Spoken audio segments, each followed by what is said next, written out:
Oh, this isn't even from the. Ah. We started. All right, we started. Who All right, farted? Joe, let me close the door. All right. Excuse me. All right, we'll do it live. What? Fuck it, we'll do it live. Circle things on my business. You want to put a QR code on your business card? Mm-hmm. That's neat. I do. That's a good idea. Might I suggest you also, if you're going to do that, go to the. I'll get you the one where I do it because I've got the one for the show Mm-hmm. that actually it shows up on my screen here. Yep, it does. If you scan that, it takes you to a page for the show that has show links. Mm-hmm. I also have a personal one that I use on the back of my business card that has just a stack of links that I put out there. Has a link Link tree. Yeah. Yeah, but it's not Linktree. It's the No, other you one. know it's weird though. I thought for the longest time Linktree was just like A phrase. a phrase for It a was. page of just links. It was. But now there's actually a link tree. Yeah. Yeah. So it's not a generic. No, this is just a different service. Well, let's get started. All right. Back to the show, folks. All right. This week on the Media Virus Podcast, Chase Bank finds a hack to cleaning up the gene pool with its endless money glitch. We will all be working until we're dead, but if you work at Wells Fargo, it might be even longer. And are you looking for a romantic getaway? Try the Schuylkill River. It's the Media Virus Podcast.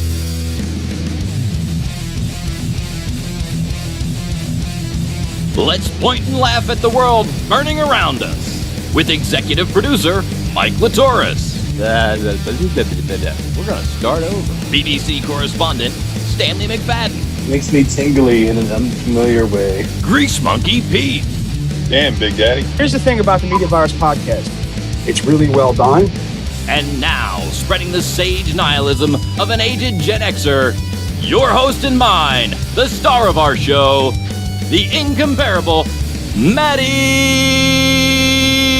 Rockdeath.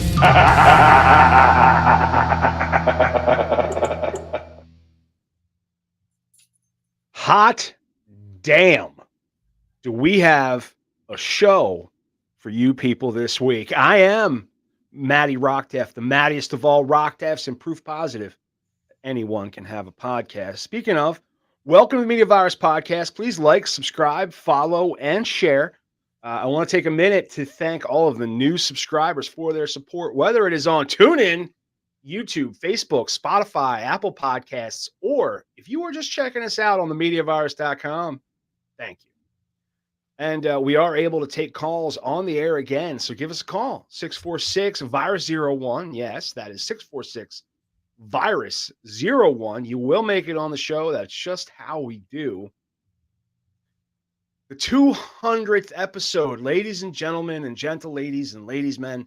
This is exciting. I am all aflutter. And people said that it couldn't be done, but here we are doing it.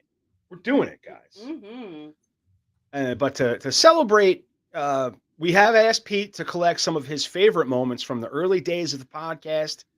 He turned in a pretty good list, and we're going to publish that list on the MediaVirus.com and update it as needed.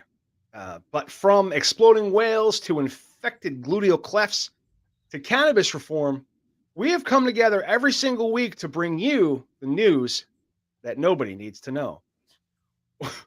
One thing that I hope that everyone knows about me is that I don't pay attention, to anything really, but especially like the statistics, of the show. Yeah. I don't really I don't. You don't need to know who's not listening. Yeah, I don't need to know who's not listening. Exactly. And I think we both suffer from that. Yeah, people never ask me all the time, like, how do you, come up with all these different ideas? And I it's tough. It's tough. But I was where the hell's my? I got lost. Okay, but as I was gearing up for the show, I went looking for any reviews that we might have, and to my surprise, there were some, and an even bigger surprise, they're pretty good. No So what I have to do is I have to share my whole screen and then come down here to podcasts. I got to hit share. All right. Isn't that fun? Whoa. All right. And then go over to here. All right. You guys see this, right? It's out there. All right. This one just struck me. Super excited about it. Lobster fries. On August the 3rd, decided to take to the review section of Apple Podcasts and write, I genuinely have no idea who these people are, but this podcast popped up on my Apple Podcast suggestions one evening, and I've been listening every week for a few months now. They seem like people I would hang out with if I was 20 years older. Well, dude, let me tell you something. You seem like somebody we'd hang out with if we were 20 years younger. So, Lobster Fries, thank you so much for taking the time. Steve Gamlin, now we had him on. He was a radio guy, and he basically said he had a blast as a guest. We made him feel nostalgic for the radio days. He was in 10 years of rock morning radio. And this show was a throwback to the freewheeling days we had, and an almost anything goes mentality. That's a type of review that I, want to get. Here's another one, fun and free. This is Ska Dude. I don't even know who Ska Dude is. These guys tell it like it is. And then the NYPD Vic Ferrari, our first interview, the NYPD. The guy with a book. Writer, yeah, a bunch of books. He had we had a fun time with him. Yep. So yeah, if you go check Vic Ferrari's episode out. Like if you're thinking you like the show and you like what's been going on so far, check out some of the older stuff. That's blow your mind what's out there. Yeah, no, I think we did a hell of a job. But over the years, I've said and done and said I've done some pretty stupid things on this show. I don't hide my faults. I bring them out and let everybody have a good laugh at my expense. I'm good for that. Yeah. And I have written a check when there was no money in my account to a grocery store for food. We're of an age. Right. And then written a check 2 days later at a different grocery store and got enough cash back to cover the first check when it hits the bank, and then rush on Friday morning to get my paycheck deposited to cover the second check. But that was as close to check fraud as I've ever gotten. But now, just like herpes has become a mild inconvenience, check fraud has become a TikTok trend. It has. And chase those idiots. Good evening, listeners. This is the Reverend and Professor Mike Latoris of the Media Virus Podcast, bringing you the latest updates.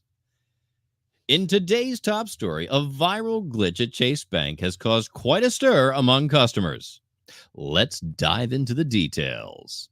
Over the weekend, while I was trying to bleach my anal ring, a viral trend on TikTok led many to believe that you could exploit a so-called glitch in Chase Bank's ATM system to get free money. While I had one foot up on the tub trying to aim a handheld mirror so that I could see my starfish in the wall mirror, bank users were depositing fraudulent checks and withdrawing funds before the checks bounced. However, Chase Bank has swiftly addressed the issue, clarifying that this is not a glitch, but a form of check fraud. As I delicately applied the bleach, I heard a spokesman for Chase state, Regardless of what you see online, depositing a fraudulent check and withdrawing funds from your account is fraud, plain and simple.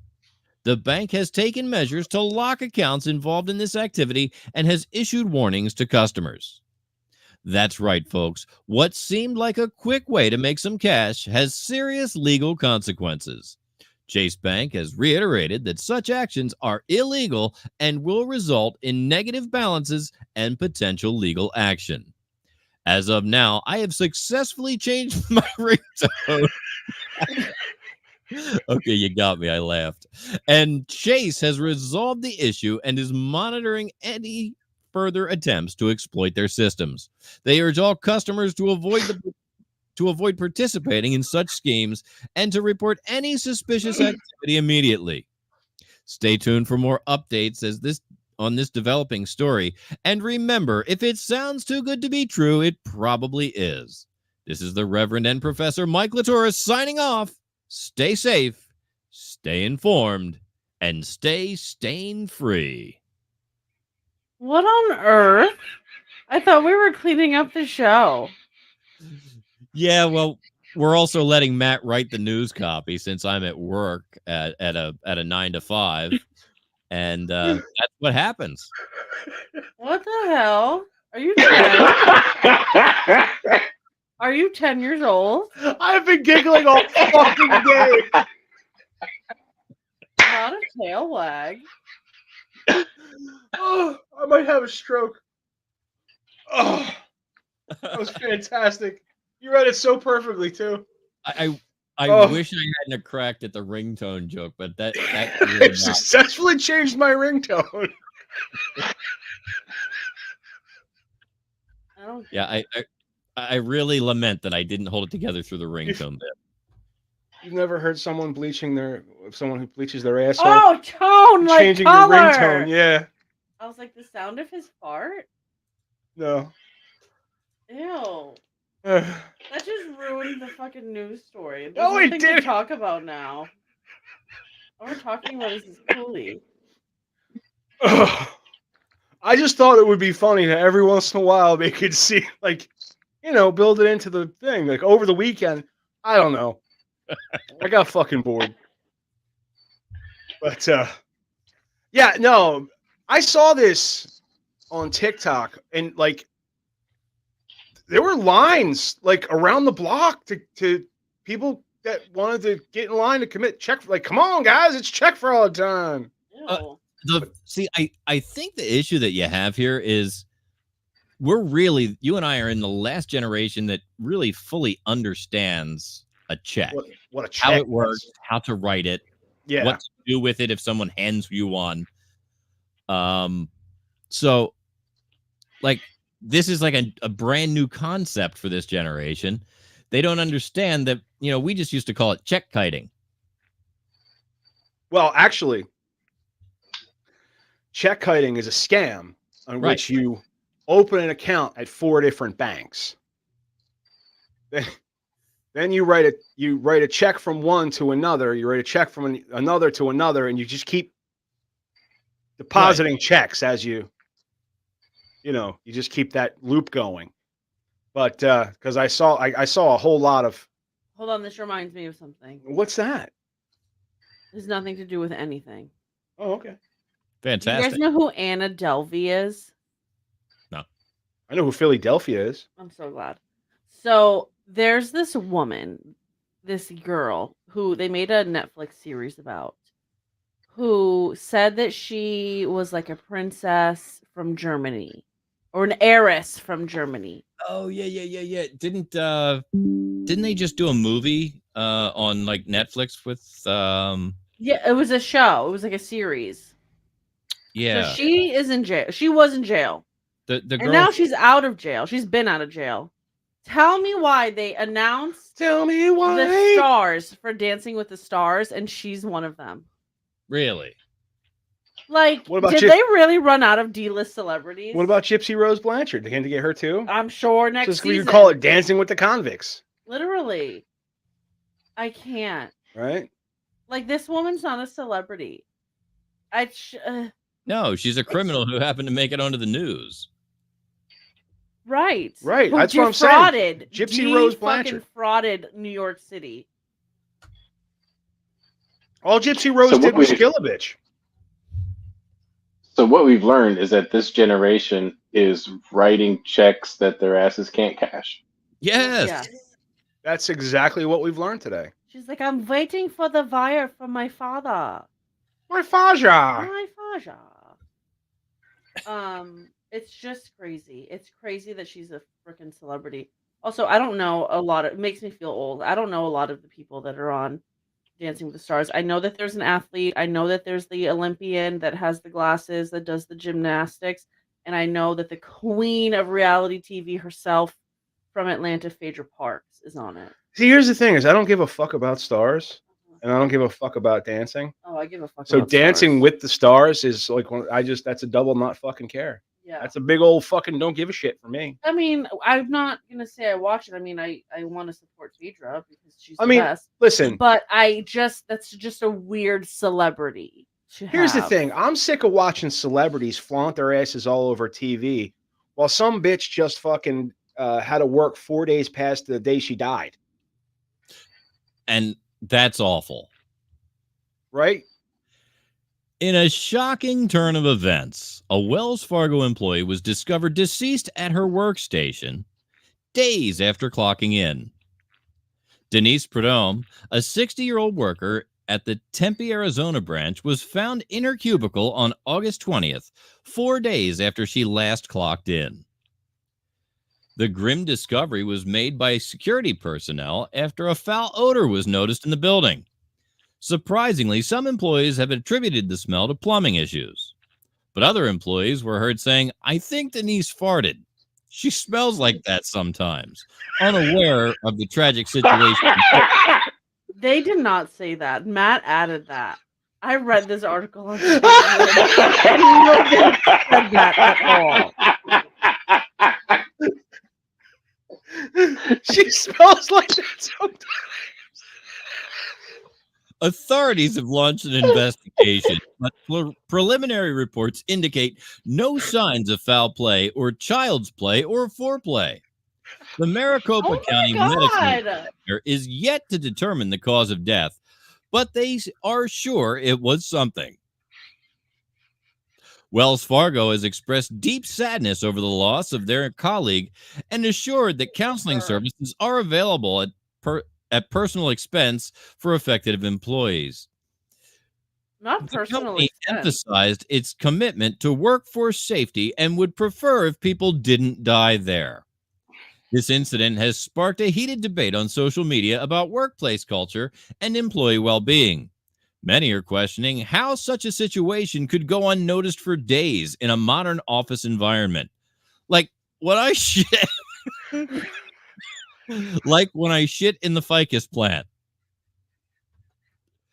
As this story continues to develop, it serves as a stark reminder for the importance of workplace awareness of possible dead people and the need for robust systems to ensure employees die at home.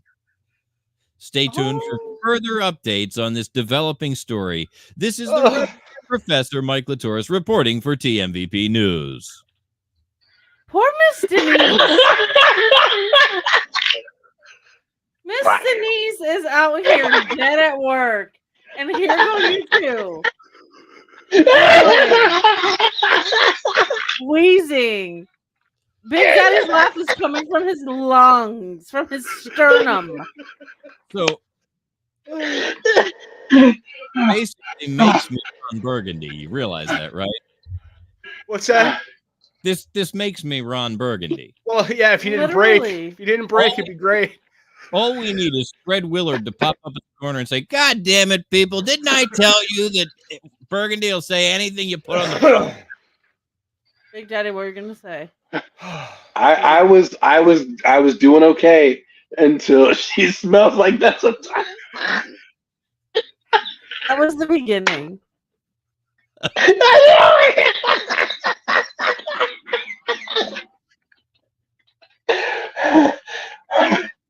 So I don't know if you said the real news story or not because I was taken aback, to say the least. It's was most of the real news story. It's just been embellished a tiny bit by Matt. I don't know if that was a tiny bit. So it was something about they thought they were having a plumbing issue. Yeah. So they ignored. No, that's what they mentioned. That's what the smell comment was, not that Denise That's made her soul rest peacefully now. No, wait. The grim discovery was made by security personnel after a foul odor was noticed in the building. Surprisingly, some employees had attributed the smell to plumbing issues, but other employees were saying, "I think Denise farted." She smells like that sometimes.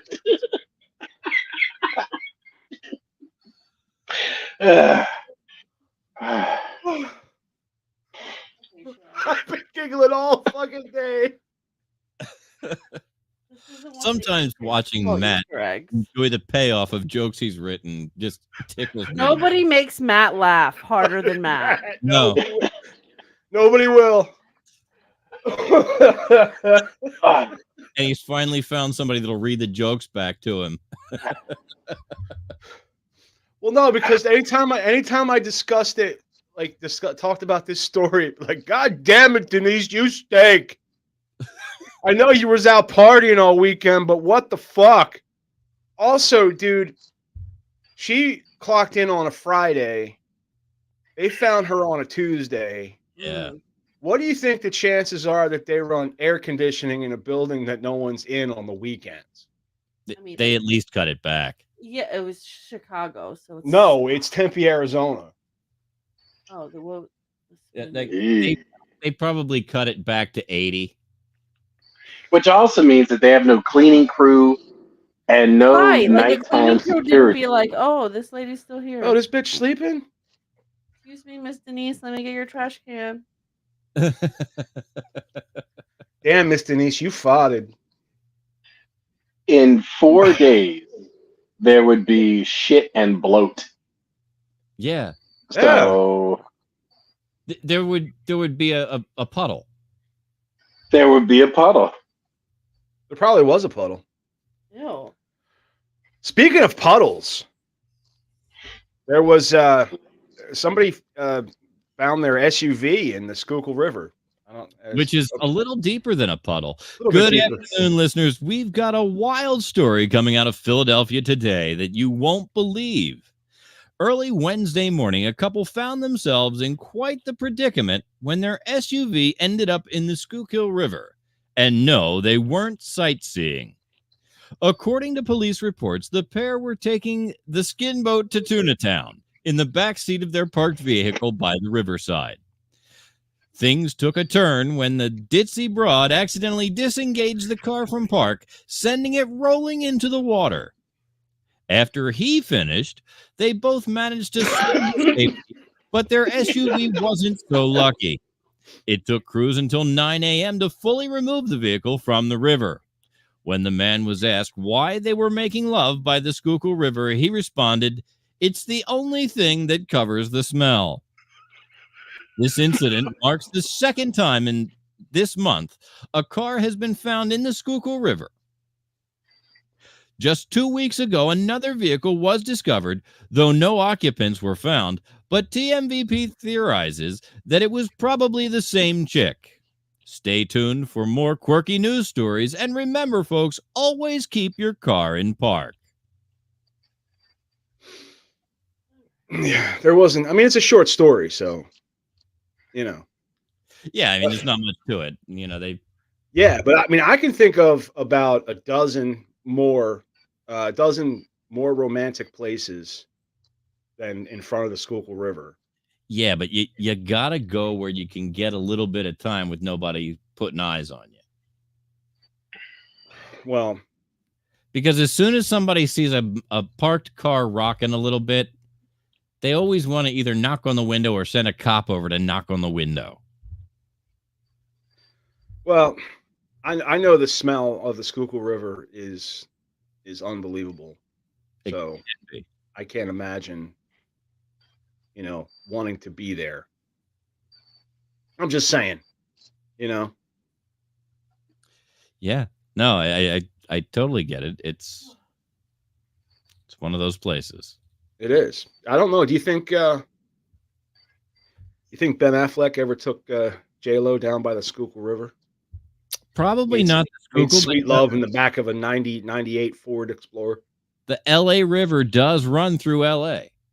I don't think from what I understand, the LA River is not really a river; it's a trench. Well, it used to be a river. They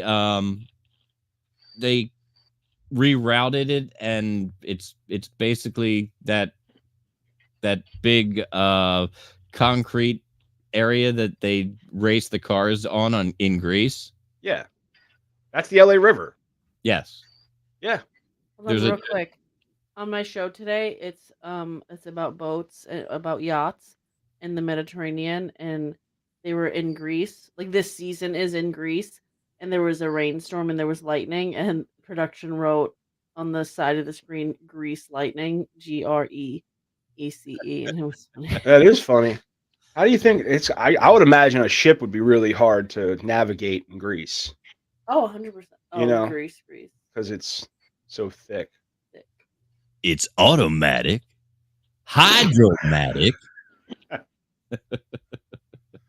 but grease lighting. So we've got some J Lo and some. Was it? Is it Jennifer? Is it Jefflack? No, It's Ben Affleck. Benifer. Good evening, listeners. This is your celebrity news update, bringing you the latest on the Hollywood roller coaster that is Jennifer Lopez and Ben Affleck's relationship. In today's story, Jennifer Lopez and Ben Affleck, the iconic duo who rekindled their romance in 2021, are once again making headlines, but this time for their split. After tying the knot in a spontaneous Las Vegas ceremony in 2022, the couple has decided to part ways. Sources close to the stars reveal that Jennifer Lopez is having a tough time, describing this as the worst year of her life. Despite 10 minutes ago, she was having the best. Like she was having the best year of her life.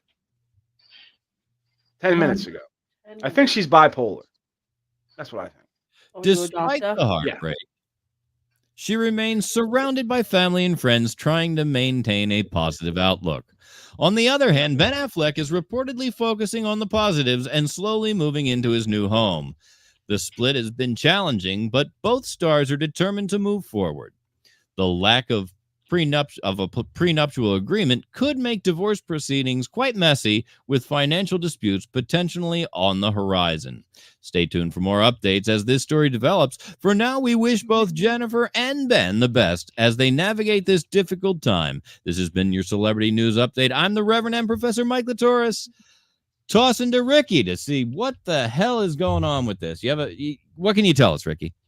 Listen, it's a sad thing because I am the one who thought, not the one, because there's a lot of people. No, you thought this was going to be like forever. I really thought like they've made it. That's it. They're done. They've made their way back around. Finally. Yeah, if you're going to get married a second time.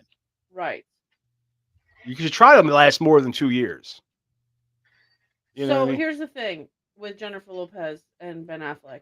They're both very famous. And so you can't really believe what people are saying and the close sources of the couple. So we don't even know what's happening. And I hate that. But they're both super rich. They had pretty separate lives as kids and stuff. I don't think that they bought property together from what I remember. There should really be no financial dispute in this. They're really maybe vacations they had to pay for together, but it's all in the past. I mean, he's not one thing that wrong. One thing that remains crystal clear in this entire story is the fact that behind every smoking hot woman is a guy who is tired of putting up with her shit. Yeah. I was going to say that, I mean, without having any information or any inside knowledge, this is all J-Lo's fault. Right? I mean, we've seen pictures of them walking together, and you can just see the torment on Ben Affleck's face. This bitch. I just feel like we see those kind of out of context, but at the same time, what I really think. So I listened to his episode on, not on Armchair. I think what's the other one? Smartless. On Smartless, and he's pretty regular. He doesn't have a super big ego, and I think that he just wants to like live a regular life. He wants to go to Dunkin'. He wants to go to the store. He wants to go home. He wants to go to work. He wants to smoke cigarettes. He just wants to like He fucking wants be. J-Lo to shut the fuck up once in a while. Yeah, but and like no, like there wasn't a lot of news with him and Jennifer Gardner. Like, of course, when they broke up and stuff, but he could stay under the radar and still be a working actor and a working director. But I think with Jennifer Lopez, like she's just very much like in the public, and I think And that's where she wants to be. Yeah, well, yeah, that's how you stay making money. I mean, she has all of her businesses. Does she her need more money? Lola and her skincare and stuff. You have to maintain. Because a ninja like me is going insane. I don't know what you're saying, but like you can have made a lot of money, but like singers notoriously don't make a lot of money. So like she has her perfume and she has her skincare and she has Lola. So it's like she has to have businesses. And she has those like 2 shitty movies. And she's an actress. But like she has 2 kids. So like she's not gonna stop grinding. She's gonna be on fucking social media. There's and Jiggly. Jiggly? Is it Giggly or Jiggly? Geely? Is that how you say it? Yeah. That's not how you say it American. American is Giggly. What's your point? And what's that other piece of crap? She has several very, very good movies. It was that one she did with McConaughey, the wedding planner or something. Oh, that's such a That one was movie. good. One of my favorite movies of all time. That was a decent movie. For a rom-com, that wasn't bad. Yeah. And that guy from Grey's Anatomy played the Italian guy, right? Oh, is that where he's from? Yeah, he was one of the guys in Grey's Massimo Anatomy. was his name in the movie. Massimo, yeah. You know, Lizzo's making news again. Oh, this bitch. Yeah, we've got a story. Good evening, listeners. Oh, we're doing it? Well, We are continuing with your celebrity news update, bringing you the latest on the ever vibrant Lizzo. In another story, Lizzo is once again in the spotlight, but this time for a mix of personal triumph and ongoing legal battles. The Grammy-winning artist recently shared stunning photos showcasing her weight loss journey, donning a red bikini that has the internet buzzing with positivity. Fans are celebrating her transformation and applauding her confidence. However, it's not all smooth sailing for the Truth Hurts singer. Lizzo is currently facing a legal challenge as a judge has denied her request to dismiss a lawsuit filed by 3 former dancers. The lawsuit alleges sexual harassment and a hostile work environment. Lizzo's team has described the allegations as a fabricated sob story and plans to appeal the decision. you know what? You know what my problem is? No, I mean, I know what no, which one are you talking about? the problem with this. What are you referring to? I need more context. So this happened to me with Marie Osmond. I thought Marie Osmond was hot as shit. And then she went on like Nutrisystem or some shit. She lost a bunch of weight and became drawn in the face. And to me, Marie Osmond was no longer hot. Right. Lizzo was hot. Now she's lost a bunch of weight and she looks all drawn in the fucking face. These people don't exist I mean, to appeal. and to be fair, Everyone exists to appeal to me. to be Okay, fair, To be fair, it's not just women who do this. Al Roker was once a very, very large man and handsome.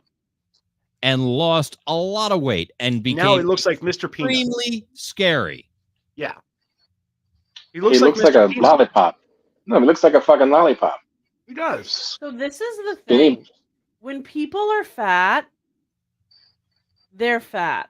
And being fat is like the one thing that's like not a fucking protected fucking thing. Like, oh my god, I can't eat this, I'm gonna be fat. A skinny girl goes and eats, all this food and like, oh my god, I'm acting so fat today. And it's just like people are just like, yeah, being fat is the worst thing a human being could ever do. And then a fat person goes and gets skinny. I would say it's rape. Would be the worst thing a person can do. Would be a rape. person can be. Oh, that but would a be fat guy raping would be the worst. And then they go and get skinny, and now everybody's mad that they've gotten skinny. Oh, you looked better before. Okay, you think that, but A, people don't exist to look appealing to literally anybody. Yes, they do. But And B, no one's gonna be fucking happy. Everybody's gonna have something to fucking say. Oh, you're too skinny. You did it on Ozempic. How else did you want me to do it? Well, nobody's accusing her of anything. They're just saying, I just don't like the way I think. Fuck, I don't know what to say about it. Listen, my comments on Al Roker are from this point. I've met Al Roker when he was big. He was a nice guy. He looked well. Aside from being very large and probably unhealthy, he looked well. There was a light in his eyes. There was he didn't give the. There was nothing about his outward appearance that made you say, "Wow, there's something going on." Once Al's lost all that weight, he has a pallid, almost dead look that is just. You could start the rumor that Al Roker has AIDS if you wanted to. As a matter of fact, let's start that right now. Or that he died 5 years ago. I mean, they replaced him with somebody else. or they just propped him up and somebody's moving his mouth. He doesn't. There's something about the light that was in Al Roker that disappeared when he lost all that weight that fast. I don't mean to. I understand that maybe he feels better, and if he does, we don't know. All the power to him. And I think whatever he wants to do is, that's his business. But it concerns me when the light drains out of somebody's eyes like that. The issue is great, aside from him being very large. Except for the fact that he's morbidly obese, he looked fantastic. And it's just like, those are the things. Like, nobody's going to be like, oh, he looks so happy. He was skinny, but he looked so happy. Like, nobody would say something like that. Everybody's just like, oh, everything was perfect. He's fat, but everything else was fine. Who fucking cares what people look like? Well, we do. That's why Why do you think Ben Affleck married J-Lo because she has a fucking winning personality? No, he married her because of that fucking ass. Why do you think? I'd venture to say. Do you think J-Lo married Ben Affleck because he's a fucking nice guy? It's about looks. No?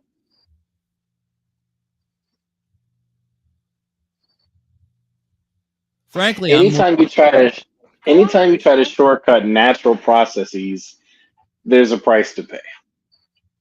Well, yeah, but we don't know. I'm not saying that she did Ozempic. I am very had curious something to say about it, so we threw it up on the show there. I mean, it's unfortunate that people care so much. It's crazy that people are saying even the copy, she looks stunning because she was skinny. Now all of a sudden she's stunning. Well, what are people going to say? Look at this ugly bitch. They can just say, "Oh, look at Lizzo. She looks happy," or whatever the fuck you want to say.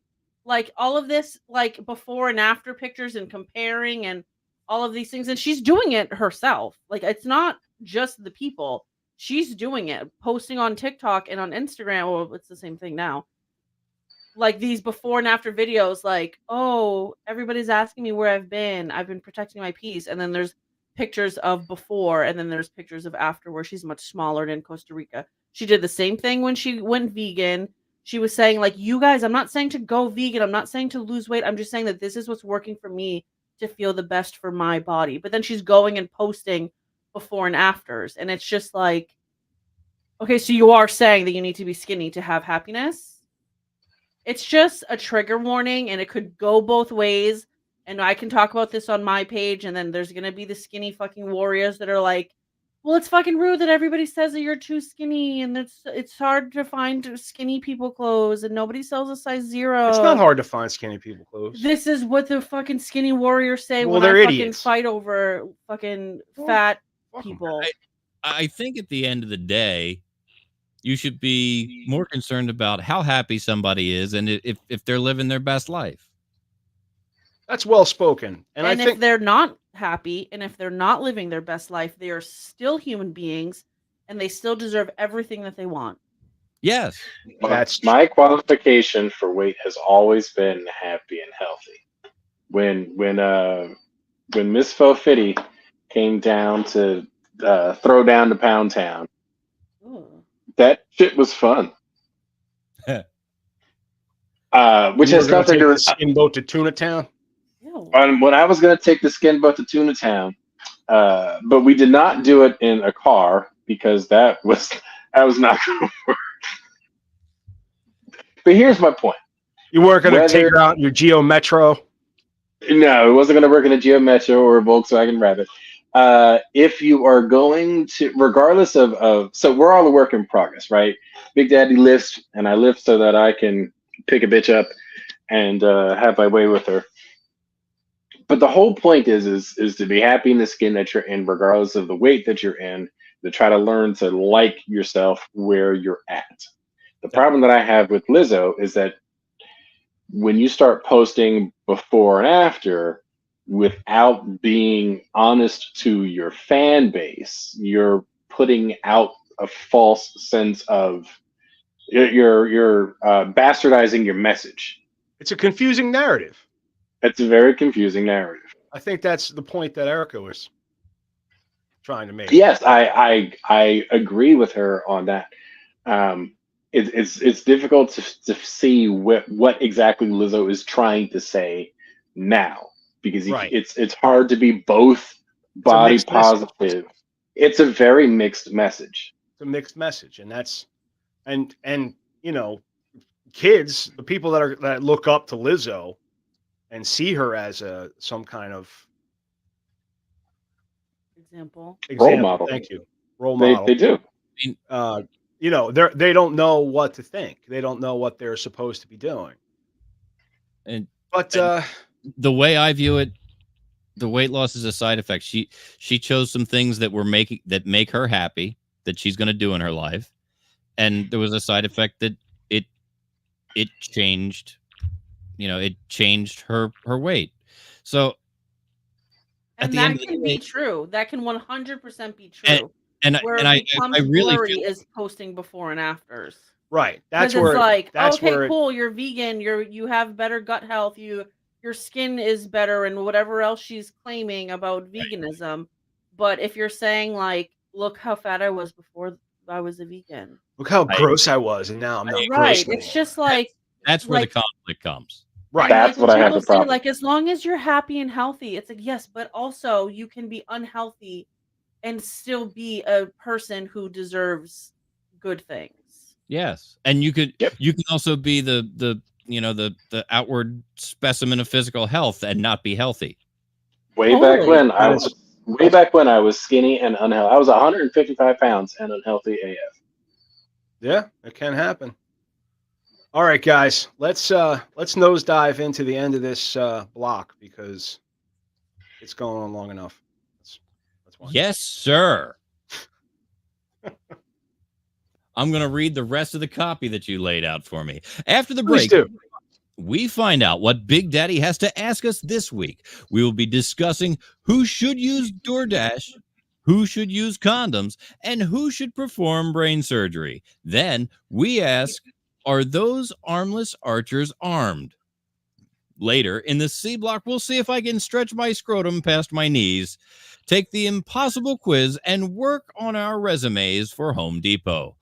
All this and a little bit more on the 200th episode of the Media Virus Podcast, which is in fact brought to you each week by 302-46 Voice. If you want my voice on your project, then you need to dial 302-46 Voice. You can check out the guys over at My Sports Art Shop.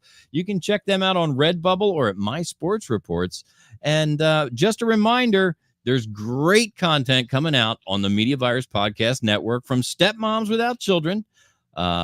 You hear Ricky in the background there. She's got great content out there. The past 3 shows were just absolutely phenomenal. Big Daddy Thanks. shows. Oh, yes, they were fucking fantastic. Absolutely. Oh my God, thanks. Do we have any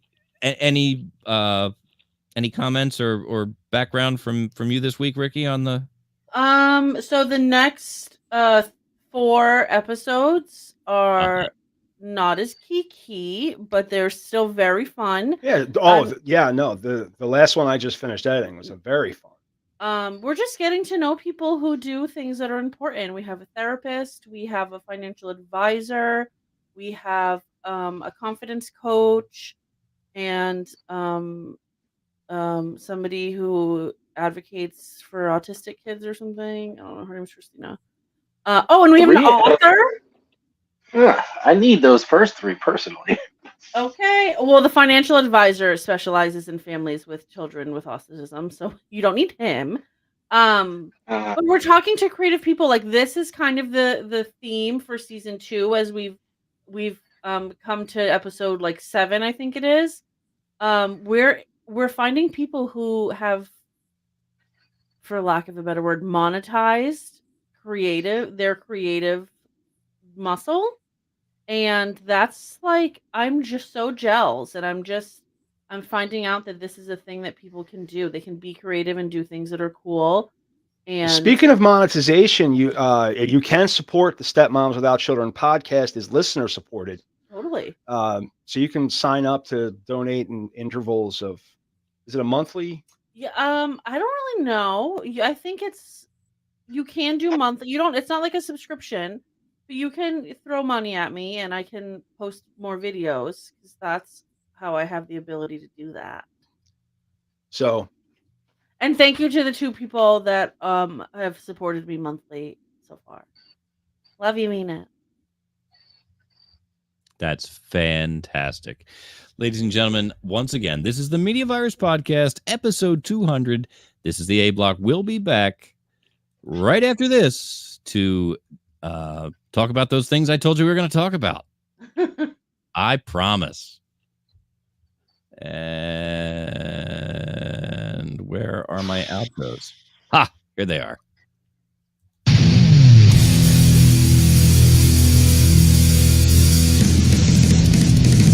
I completely understand if people don't want to come on my fucking show. All right. We're on a podcast, so I can do things like this. right. And we are saving. All right. I don't know if it was funny for everybody else, but that block was fucking funny for me. I turned beet red. You know That what I was mean? pretty fun.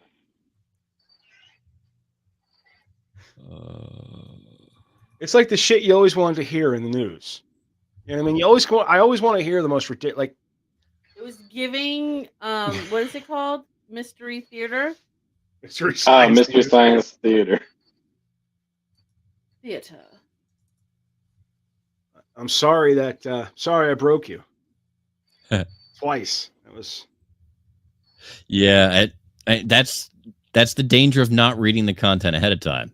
It is. It is. Also, it's your fault. Yes. Yes, it is. You should know better at this point. None of the other copy has been tampered with. Fantastic. So, and I just figured it because I'm during B block. I usually just read the article. Yep. But that's annoying. Can be. I wrote there's copy there, and I've got Copilot to a point where I can just put the fucking website in and it knows what I want. Oh, we're doing this again. Hi, Matt. So in B block, after we do the surgical story, Maddie, if you want to send me out, you know what I mean? And that will work with the rest. Where am I? Does that make sense? Send you out to what? Did anyone see my uploads in the chat? He uploaded some video. Oh, named- you don't know this. No, you caught him while you you called caught me him up. while he was writing all the stuff that I had to say in the A block. Yeah, I was Okay. giggling so goddamn hard today. Okay, so this is what I need you to do. I'm going to leave after the story on the surgery. You remember the story on the surgery where the woman had her daughter doing the surgery? Yeah. Okay. What I want you to do is to send Big Daddy out to see if he can do a surgery. See if you can do a surgery. Yes. All right. Because if this bitch can, then why can't Big Daddy? And then at some point, check back in on Big Daddy for part 1, part 2, and part 3. So you've got 3 different check-ins, and there are 3 different videos. All right. Good stuff. Because that puts me in B and C block. And for the first part of that first video, do you remember how you liked that joke where you're having audio problems?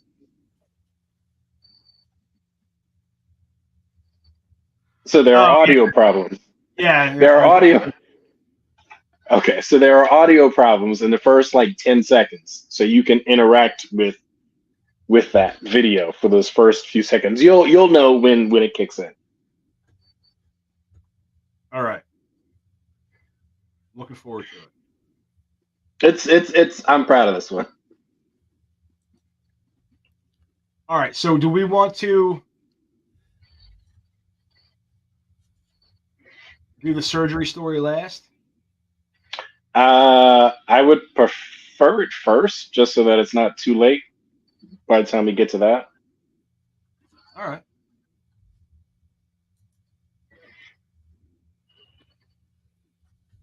And that way there's time in the show to actually get those 3 parts in. I got you. All right. We're gonna open up with Big Daddy Asks though. Yeah, it's fine. All right. What the fuck you doing? Cooling things down a bit. Coworker died in the studio. And Dude, he's farted. He smells like that sometimes. it's all right. She smells like that sometimes. All right, we're recording. Okay. So you want to bring us in there, Mike? And we're back on the B block of episode 200 of the Media Virus podcast. And now we find out what Big Daddy wants to ask us this week. The Media Virus Podcast presents a Stanley McFadden production. Big Daddy proudly brings to you Big Daddy asks, when was the last moment or most recent moment that you experienced a moment of pure contentment?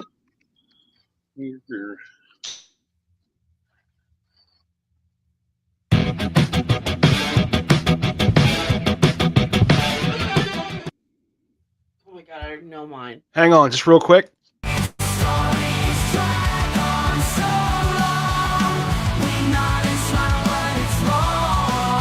It's joining us. He's on. He's figuring some shit out. I don't know what happened there, but Erica says she knows her. Well, it was last night when we enjoyed each other's company. Well, that wasn't last night. That was 2 nights ago. You can play along. Oh, it's a game. Yeah, the answer is yes, and then the car rolled into the river. So, I actually took a picture. But so this past weekend, we had all the children. We had our niece, and Ryan, and we did the Battle of St. Andrew, and we had all these children since Thursday. And so on Monday, our wedding anniversary, I was sad of these children. And so I could not wait to bring these motherfuckers home. So we brought them home, and then we came home, and we did the thing that Matt was talking about. And right after, I was just like, fucking finally. That's right.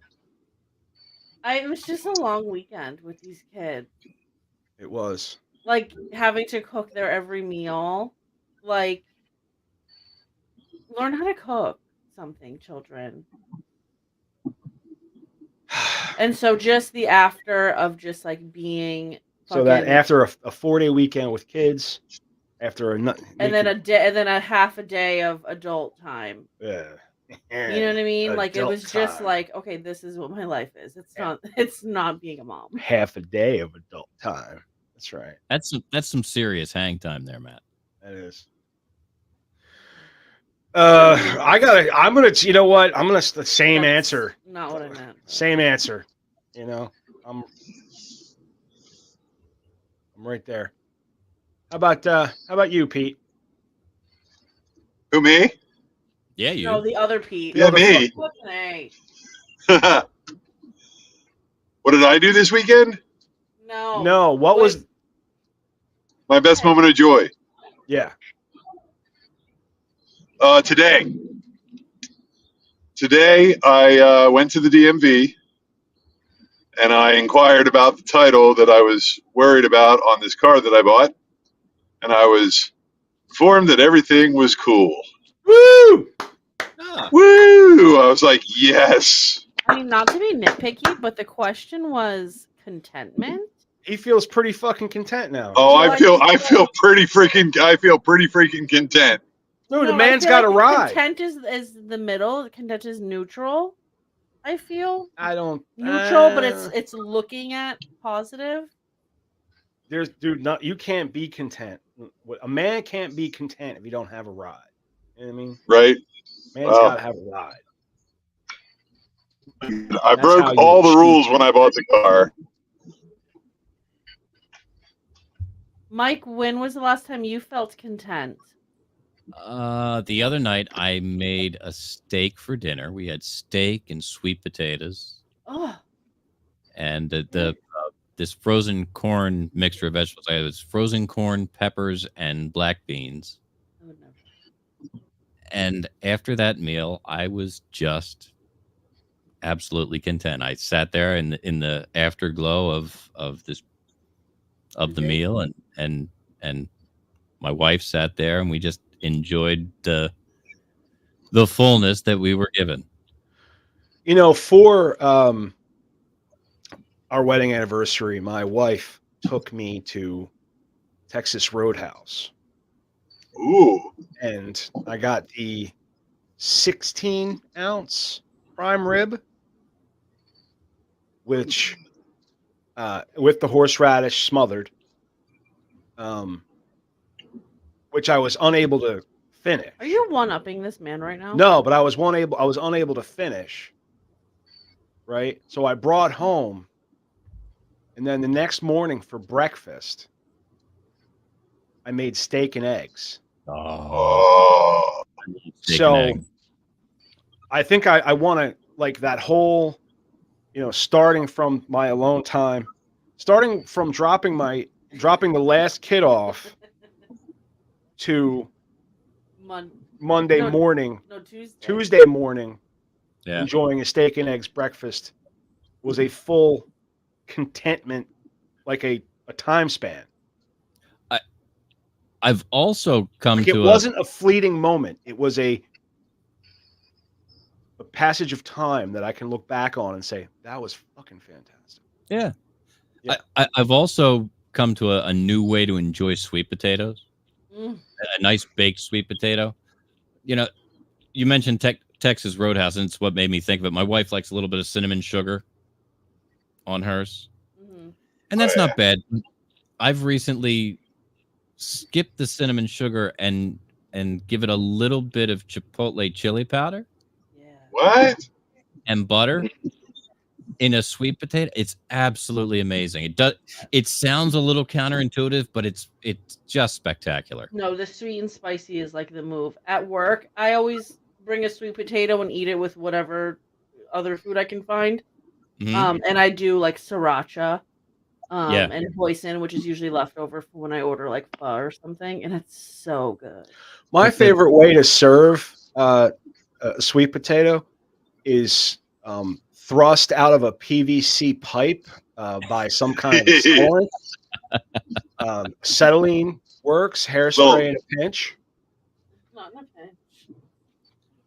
Now, That's the best way to serve a sweet potato is out of the a nice potato thing, gun. the thing about the chipotle is that little bit of smoke really turns it up. Big Daddy, when was the last time you felt content? It's been a minute. Can I answer that question without nosediving the show into a bad place? I Oh my god, sincerely it was doubt when it. you were on my podcast. That's so nice. Thank you so much. It actually, that's fairly accurate. Love to hear it. You have a lot So of if you want to places.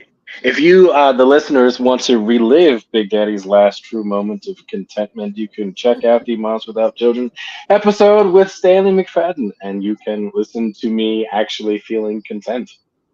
Love that. I'm going to bed. Oh, never mind. You know, like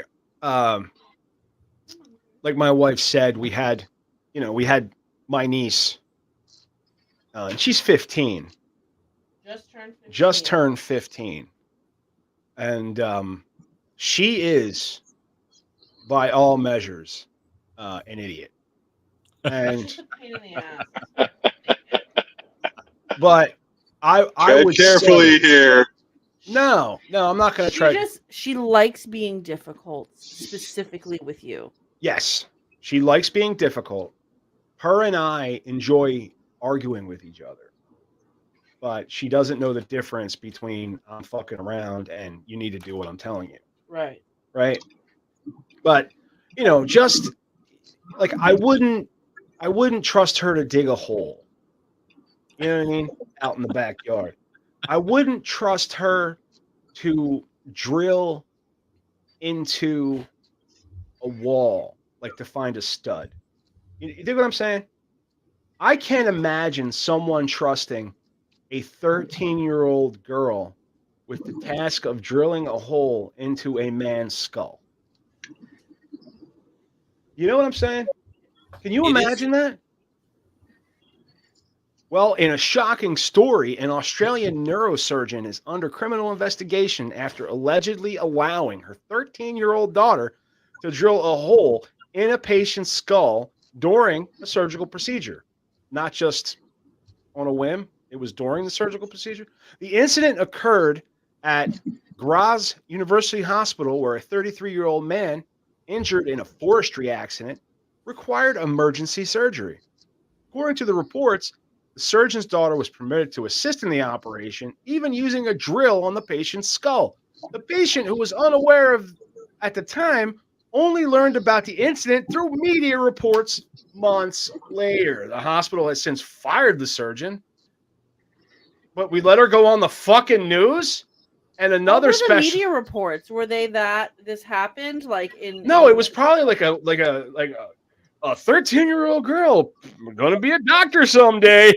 No, yeah, like they were like praising that she did it. Right, probably. Who the fuck, like who told the media? Right. Anyway,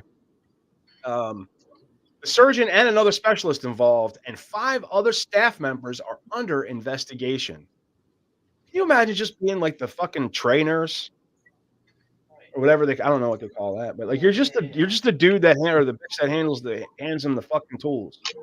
Look, You know what I mean? You have no. You can't say, "Hey, get that little brat out of here." Right. You know what I mean? so our listeners may remember somewhere around 100 episodes ago, I had my gallbladder removed. And I was scared enough that my doctor was Russian. I can't imagine a 13. Well, I'd be scared if my doctor was Russian too. I want you to take your time and really do it right. No. I mean, I made Erica belly laugh in the other room. You can't hear it, but she is tickled. She knew I was going to say it. I mean, he was a commie, man. He was a Soviet trained doctor. So wait a minute. So you're telling me that a 13-year-old girl can perform brain surgery and a fucking commie can perform brain surgery? I would venture to say that Big Daddy could perform some kind of surgery today. I feel like I can talk my way into letting someone let me assist in the surgery. I'm willing to bet I can make this happen. Well, I'm willing to bet I can make this happen tonight. In Wow, NASH, Hawkeye always let the nurse close. I mean, I'm not wearing nursing clothes right now, but I bet I can make this happen. All right. I will check back in later. Yeah, go see if you can get in to help somebody perform surgery. And then All right. I'll keep you posted. All right, man. All right. Have at it.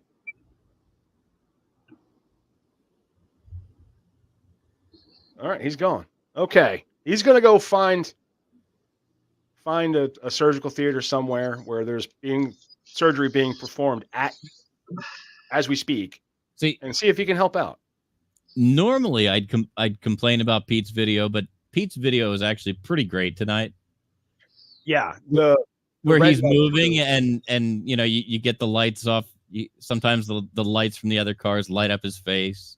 He's probably at a red light right now. It just turned green. Are you driving the Avenger now? No. I'm not driving the Avenger. Not yet. I was gonna take it to DMV today, but I decided to just take the title, go down there because, my luck, I'd have done that. They'd have given me some sort of problem, and then I would, and my luck, you pulled over on the way out. Pulled over on the way out. I was like, you know what? I'm just gonna go ask, and then, next steps from there. And like I said, I was reassured. They looked it up. They said, nope, everything's clear. It's not reconstructed. It's not a salvage. It's none of those things. So they said, well, do you have the vehicle here? You just have to take it through inspection. I said, cool, okay. So tomorrow you'll have it all squared away? No, I'm not doing it tomorrow. I gotta go to work at AutoZone tomorrow. Nobody fucking jerks off like you, dude. I am. Yeah, I'm not trying to rush this. I'm just trying to,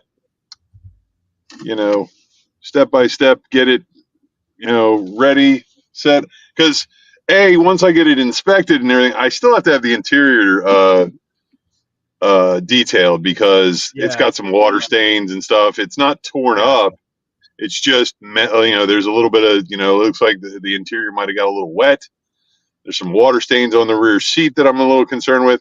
And my friend's cousin, young entrepreneur, has started his own detailing business.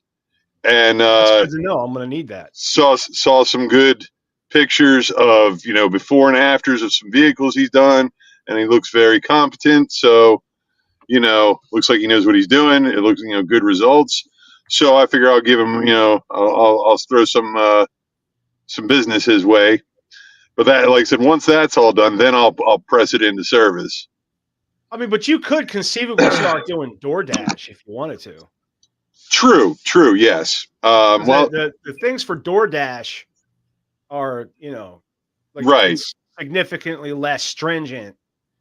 And if you do, DoorDash, then you might come across some interesting, things for people to get, because in a story Yes. that we've got, What do you got? a DoorDash driver recently took to TikTok to share one of her most awkward delivery experiences. The driver, Island Ram, recounted an order from a customer named Rob, who requested an adult toy from CVS on a Wednesday evening. Island humorously noted that Rob looked like the Golden Bachelor, around 70 years old, and questioned why such an item is even sold on DoorDash. Listen, this is why it's sold on DoorDash, so you don't have to go to the store yourself and buy it. It's the whole premise of DoorDash. Right. I don't have, Yeah. you're in the middle of something. She said, "Hey, I'd really like a big fake dick." What are you going to do? You're going to go to the store? You know what I mean? No, you're going to order a big fake dick on DoorDash. Yeah, I mean, it seems perfectly logical to me that you'd be able to, if you need somebody to go to the rubber dick store for you, you should be able to pay somebody to go to the rubber dick store. Right. I mean, it's what? I'd like to say, like, you should back off to marital aid. Well, the situation escalated when the item was out of stock, forcing Island to contact Rob for a replacement or refund. Despite her hopes to avoid a face-to-face encounter, Rob was waiting outside when she arrived. The TikTok video has since gone viral, sparking a mix of laughter and debate among viewers. Stay tuned for more quirky updates. Now, part of the problem I have with this is it lends to the, millennials on down seem to have a problem interacting with other humans. Mm-hmm.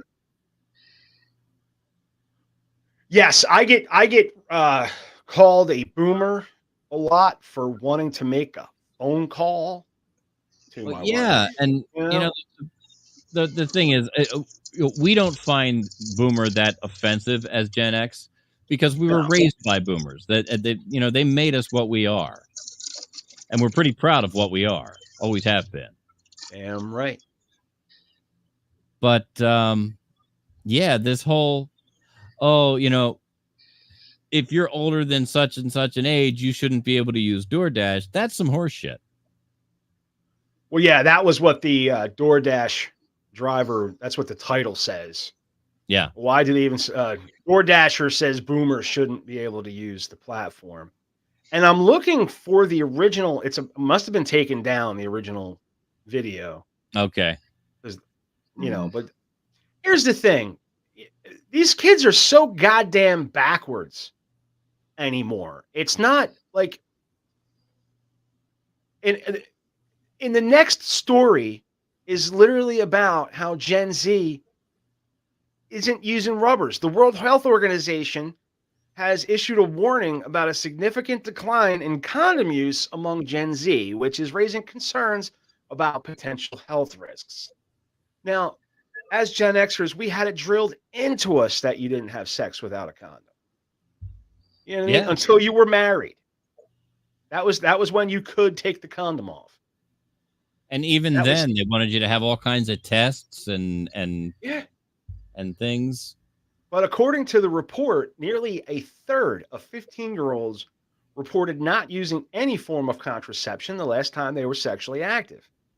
The trend is expected to lead to higher rates of sexually transmitted infections and unintended pregnancies. See, this is the thing, is you can buy sex toys on fucking DoorDash. Yep. Right? You don't need to fuck. You really don't. There are so many alternatives, to penis in that vagina sex. Yeah. And there are plenty of ways to prevent pregnancy if that's the way you want to do it. Yep. So are we trying to repopulate? I mean, and the last thing we need these kids doing is procreating, for fuck's sake. For fuck's sake, we don't need these kids. They can't talk on the phone. How are they going to raise children? But the decline in condom use has been attributed to several factors, including a lack of comprehensive sexual education and limited access to contraceptive methods. So what we're saying is, while the same time we're telling boys that they can cut their dicks off and become girls, we're not telling them that they can cover their dicks to prevent pregnancy or the sexually transmitted diseases. Because AIDS isn't even that big a deal. I mean, what is it? Wascovy? I forget what it's called. Wascovy for PrEP. You know. Yeah. So dudes can take a pill that prevents them from getting AIDS.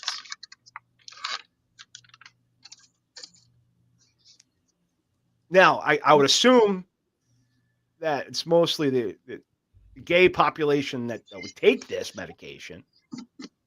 You know, it would seem. I mean, the commercials do tend to have that sort of a lean to them.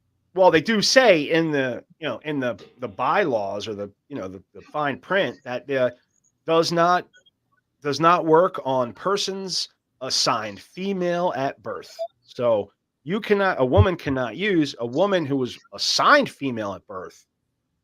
Saying that is cannot use this medication. But the decline in condom use has been attributed to several factors, including a lack of comprehensive sexual. I read that part. The WHO emphasizes that the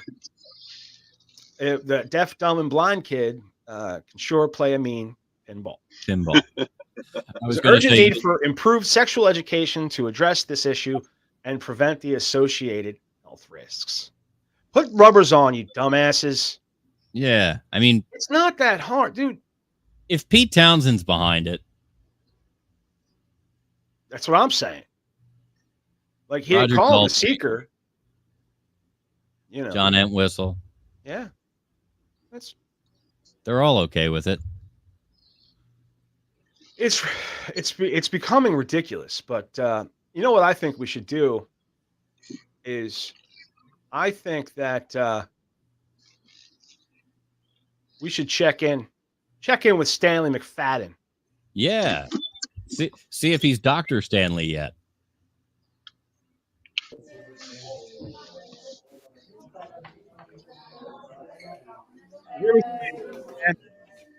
Yeah, Big Daddy. I don't hear you. No. Stanley, can you hear me? I hear you tapping on the mic. Stanley? Oh, that's not a microphone. That's not a microphone. Okay, good. Big Daddy, Media Virus Podcast. Here at the local hospital, quite frankly, I hear that we are letting people do surgeries. And I'm here to find out if I can assist in surgery. Yes, doctor. I would like to sit in and perform a surgery, something small, maybe not necessarily heart surgery, but knee replacement or maybe a vasectomy, something simple. Really? Awesome. All right, well, I'll go get changed. Back to you in a second. All right, well, that's apparently Stanley walks around with a pocket pussy, and they're gonna let him do surgery. Are we really surprised that he walks around with that? I feel stupid for thinking that was an actual microphone. I knew. I had a feeling as soon as he was holding it, I was like, that looks like a. Yep. Well, I'm sorry. I'm not as familiar with pocket pussies as you are, Pete. You know what I mean? Well, I don't have one in my pocket. I consider myself. Mine goes to work. I consider myself experienced in lots of things. like masturbation. We know, Pete. Exactly. We understand. So that was interesting. It would have helped if it was a microphone, because then we might have been able to hear him. You know, Yeah. that hospital was loud. Yeah, there were lots of people there. And there was a child there with like lung cancer or something. There was. I'm gonna get back to the show sheet here. See what's next. Oh, we went. So now we're gonna ask the important questions, and that is, are these armless archers armed? And I just think this is the most fantastic thing that I think I've ever seen. Mike left. I've offended Mike somehow. I'm here. But I think we might have some. That's been, dude. I'm. You know, we always. Is he celebrating? I don't know. I mean, we always check in on the Paralympics. There's always something that we find striking in the Paralympics. And there is. Yes. This year it happens to be archery by people with no arms. Dude. So apparently they strap like a harness or some shit to their shoulders. But I was watching one video and I was trying to figure out how the fuck they release it. It seems to be released with their chin. That's what I thought, but I didn't, I didn't see the movement as I was looking at it. And I was also thinking like maybe there's a what do you call it? Like they're doing some kind of nudge with their shoulder or some shit. Possibly, yeah. I wish there was wish the video was still here. Let's see. I'm just gonna Google armless archers and see if we can. Okay. Come up. I was gonna suggest that maybe we look at. I think you sent the original video to our backstage area. Yeah, I did. That's what I did with it. But and I believe it's the young lady on the right there that appears in that video. Right, but I've got this one right now, so you guys see it? Okay, yeah. That's the guy on the left. Maybe I'll get a better idea of what's going on here. Did you see what happened? 10 and he has. What a start there from Matt Stutzman. Yo, still down, guy. Score, winding back. Knock something over. Goes Matt Stutzman. Any colour, any number's going to do for Matt Stutzman. Can anybody tell me how the fuck he's doing it? Let's watch. Yeah, he pulls back, or maybe that's natural. Yeah, that might. Can we slow it down and roll? Get another. All right, let me see. Can we advance a frame at a time and pause? Get another 10. Yeah, it looks like some sort of device on his shoulder there that releases it. Well, the device on his shoulder. Yeah. The device releases it. How does he trigger the? It's got like a chin trigger, like right under his chin.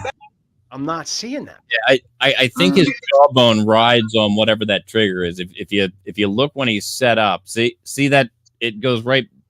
See where his sideburn seems to be rolling over it just a bit. Mm-hmm.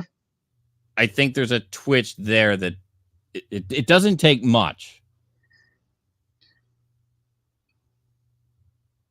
All I gotta say is, I hope he doesn't suffer from restless leg syndrome. 10 and he has. What a start there from Matt. Goes wild into the crowd.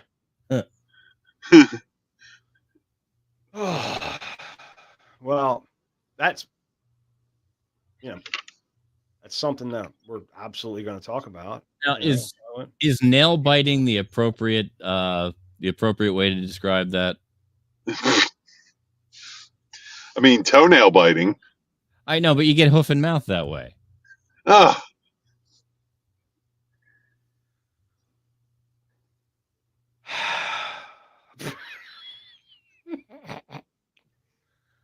Wow. I Well, mean, he's definitely excited though.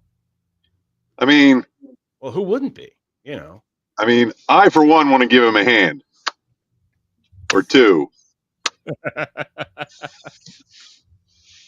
Yeah, you gotta hand it to him.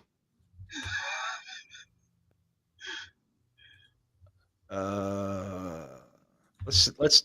Here's the other one. Eat that shit. We don't fucking need that. Sure it is. Am I sharing? Yeah. Yes.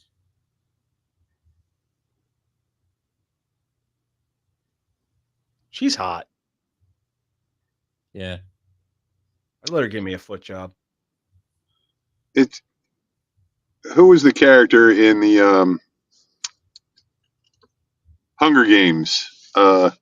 She's kind of got that quality to her, the Katniss Yeah. quality. She's got, Maybe it is on the that- chin because they all have something there. you see that? Yeah, they have that. Sort of a pad that looks like it's a patch so that she doesn't develop a callus on her chin, I suppose.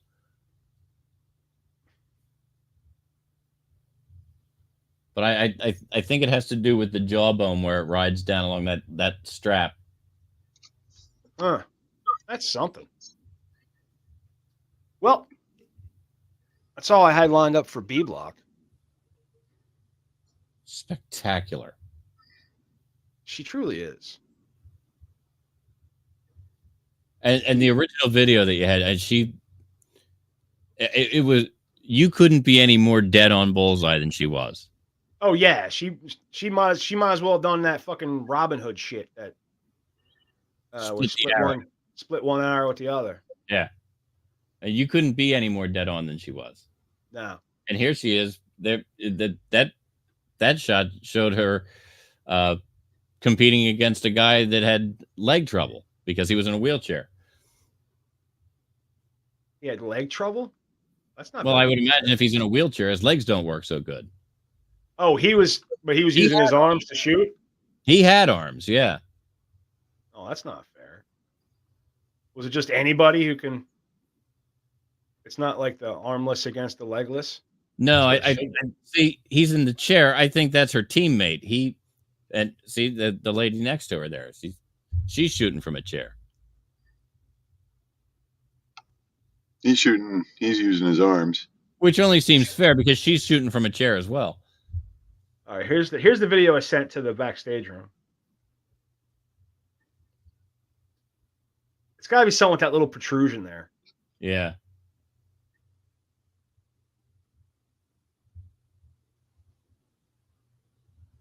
She didn't move her fucking mouth, dude. No, I think she's blowing into something. I think she's blown into that tube.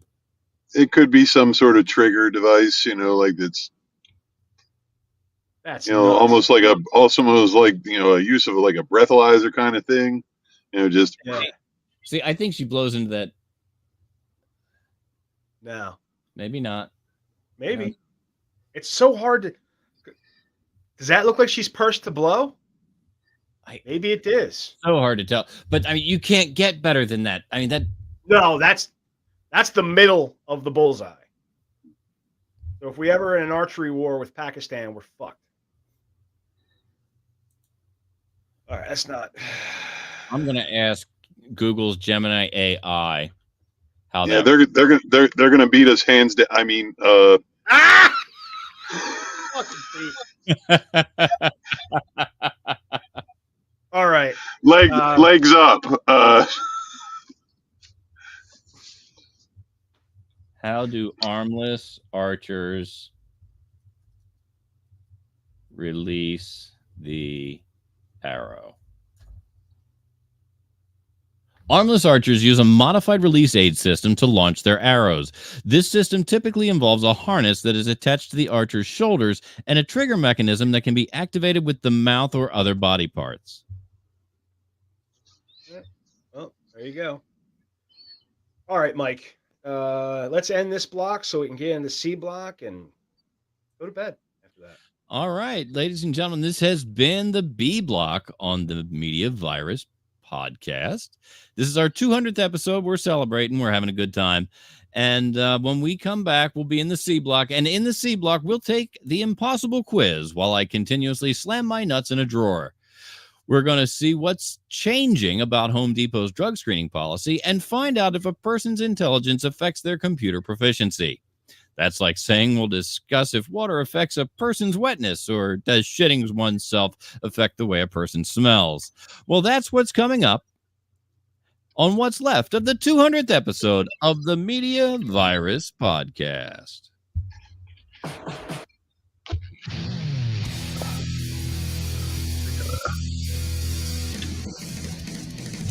Eeny, meeny, miny, moe, catch you by the toe. Whoa!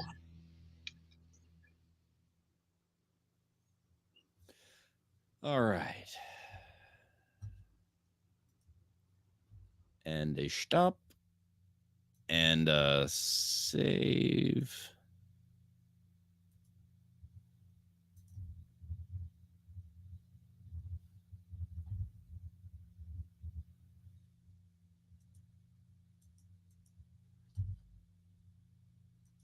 I really need to stop by someplace and pick up a cheap keyboard for this machine.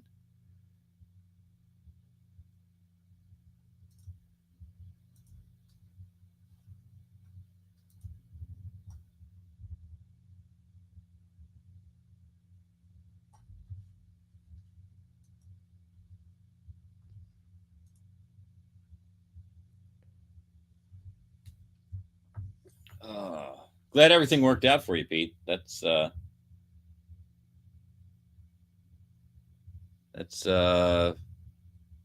much better than what I thought the story you were going to tell would be.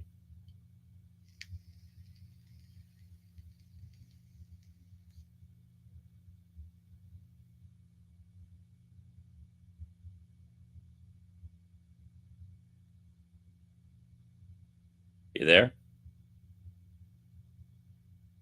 Can you hear me, Pete?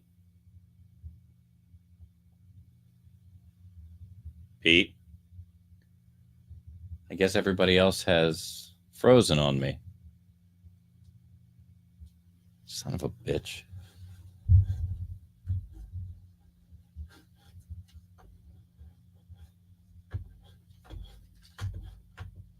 We lost Pete.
Good boy.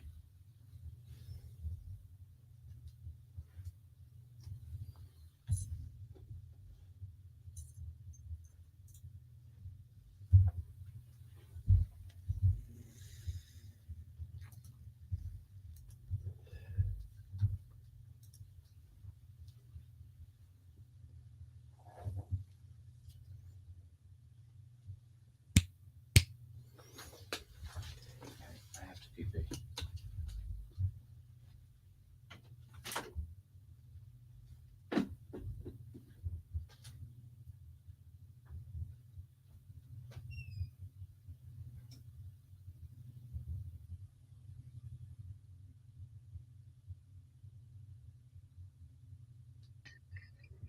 Oh, cool.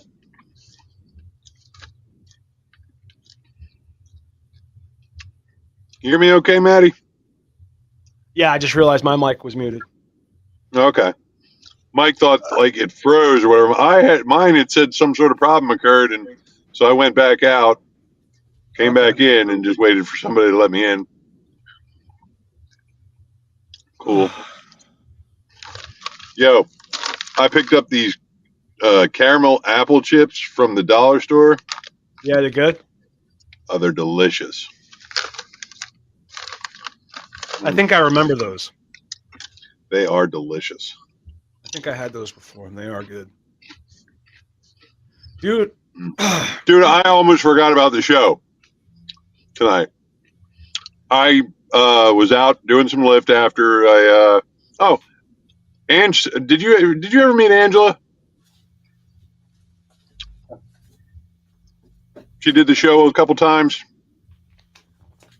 And Angela Marie Teague? No, Mike knows her. Yeah, I don't think he. I don't know that you ever met her, Matt. No, she was on the Dungeon? Yeah.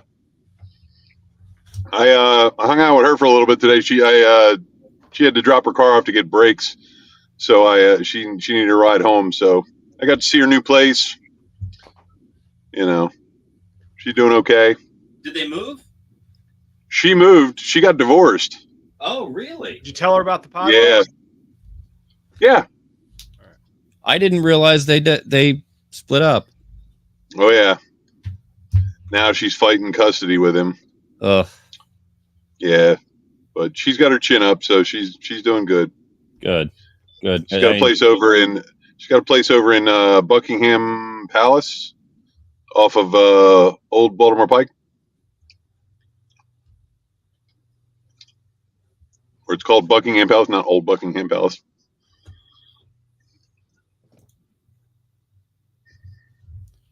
All right, I ran out to the kitchen and grabbed an ice pack to shove under my laptop for a little bit. Oh, are you frying over there? It got really hot, man. I'm concerned about it. I have a laptop stand. Yeah. That has a little fucking fan in it. How I scored remember the one I scored, Mike? Yeah. I scored another one, but it's dead. Yeah. It didn't work. I only paid like a couple bucks for it, but I scored a second one, and it didn't work. But I still have the original one. That one's kicking butt. I may actually pull the laptop apart and make sure that it's clean as well. I don't make sure that the fan's not locked up with something. Yeah. All right. I'm not a fish. All right. Who was that? Mike. Huh? Tell yourself you're not a fish. I'm not a fish. You're not a fish. So I saw this TikTok, right? Right. And the guy was saying that hiccups are an evolutionary holdover from the common ancestor that came out of the sea. Okay. And when they start gulping for air, right? And that's what it's like your body's looking for your gills. And it doesn't know what to do. This is the TikTok I heard. Okay. Right. So if you say out loud to yourself, I'm not a fish,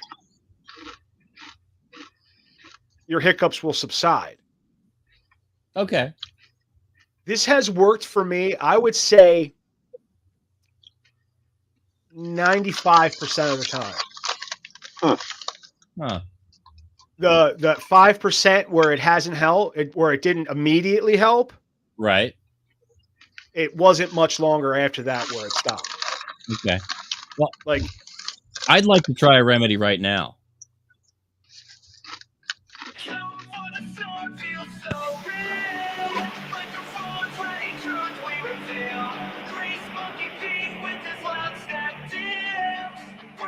you're still getting that bad static.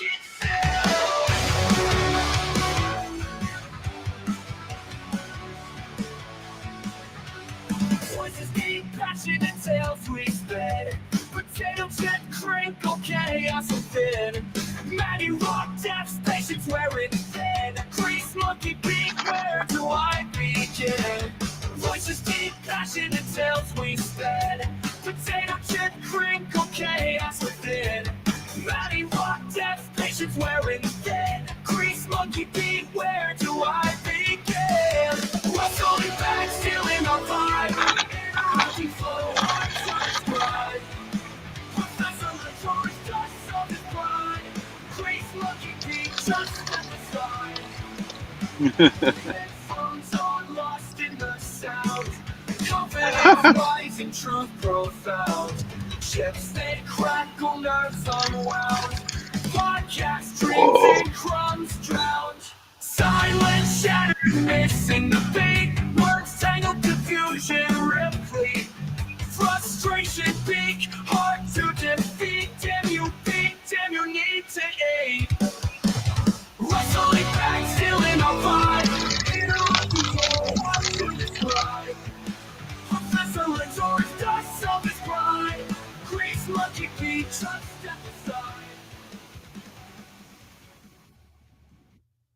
Damn you, Pete. Damn your need to eat. See, this is the thing, dude. I went back and was watching Spinning Circle of Luckiness. Right. Some of the funniest shit you've ever heard. But I can't use a fucking second of it because of the shit that Pete is doing. Like, dude, he's like running a fucking bulldozer through his fucking room. I don't know what. And I'm like, why are we doing this if Pete's just gonna fucking play with his dick in the background? He knows he's muted right now because he's fucking shaking the fucking thing and giving me the finger. See? You can unmute yourself when you're done eating. All right. But you know what I think? You think it's too early to check on Big Daddy again? Well, I mean, you can look at the satellite link and see if we've got him. He'd be waiting in queue. Is he in queue? Let me see if I can pull it in here.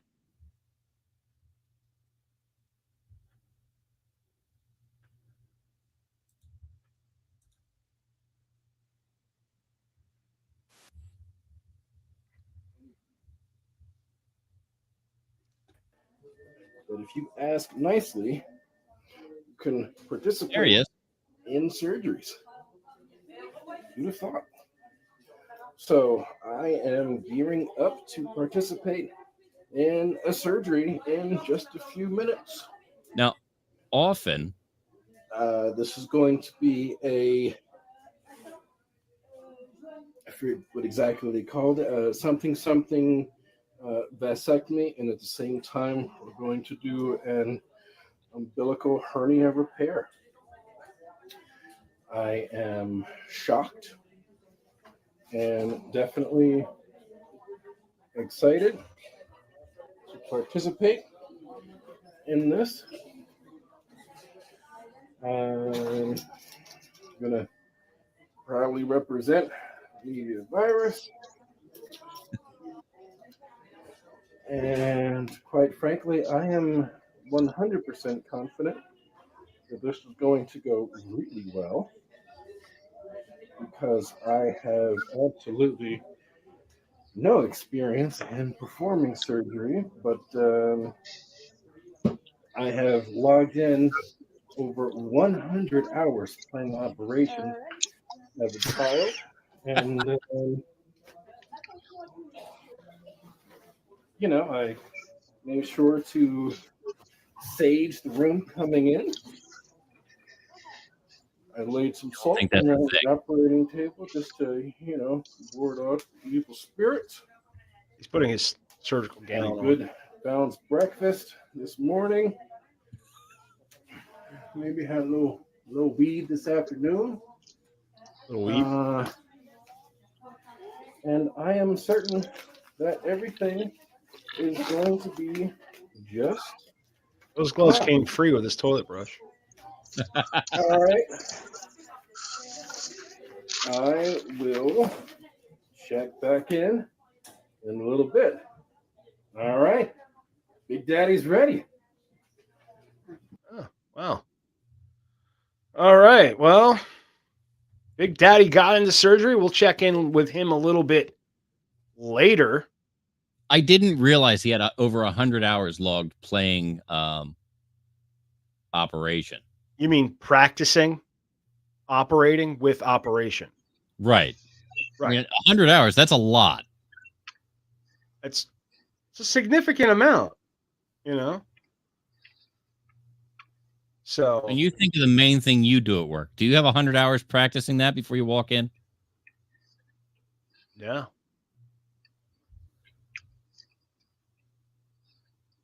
Yeah. And I mean, I think when I walk into work, the only thing I have 100 hours of is getting baked. You know what I'm saying? He said he did a little of that too. That's right. And The real question is, how many times did he touch the sides? well, that doesn't. I mean, as long as he didn't do it, My understanding is he can't enter without touching the sides. I mean, 'Cause- whereas you maybe go and have to wiggle around, I think Big Daddy touches the sides all the way around the whole time. we're all reasonably confident that he touches the bottom every time. all right. Right. But you know what? If he was working at Home Depot and he had they don't care. Good evening, listeners. This is your favorite news station, the Media Virus Podcast News, bringing you the latest updates from the world of business and employment. I'm your host, Matty Rockdeff, and today we have a significant policy change from one of the largest retailers in the United States. Home Depot has announced that it will stop testing workers for marijuana and limit drug screening for most employees.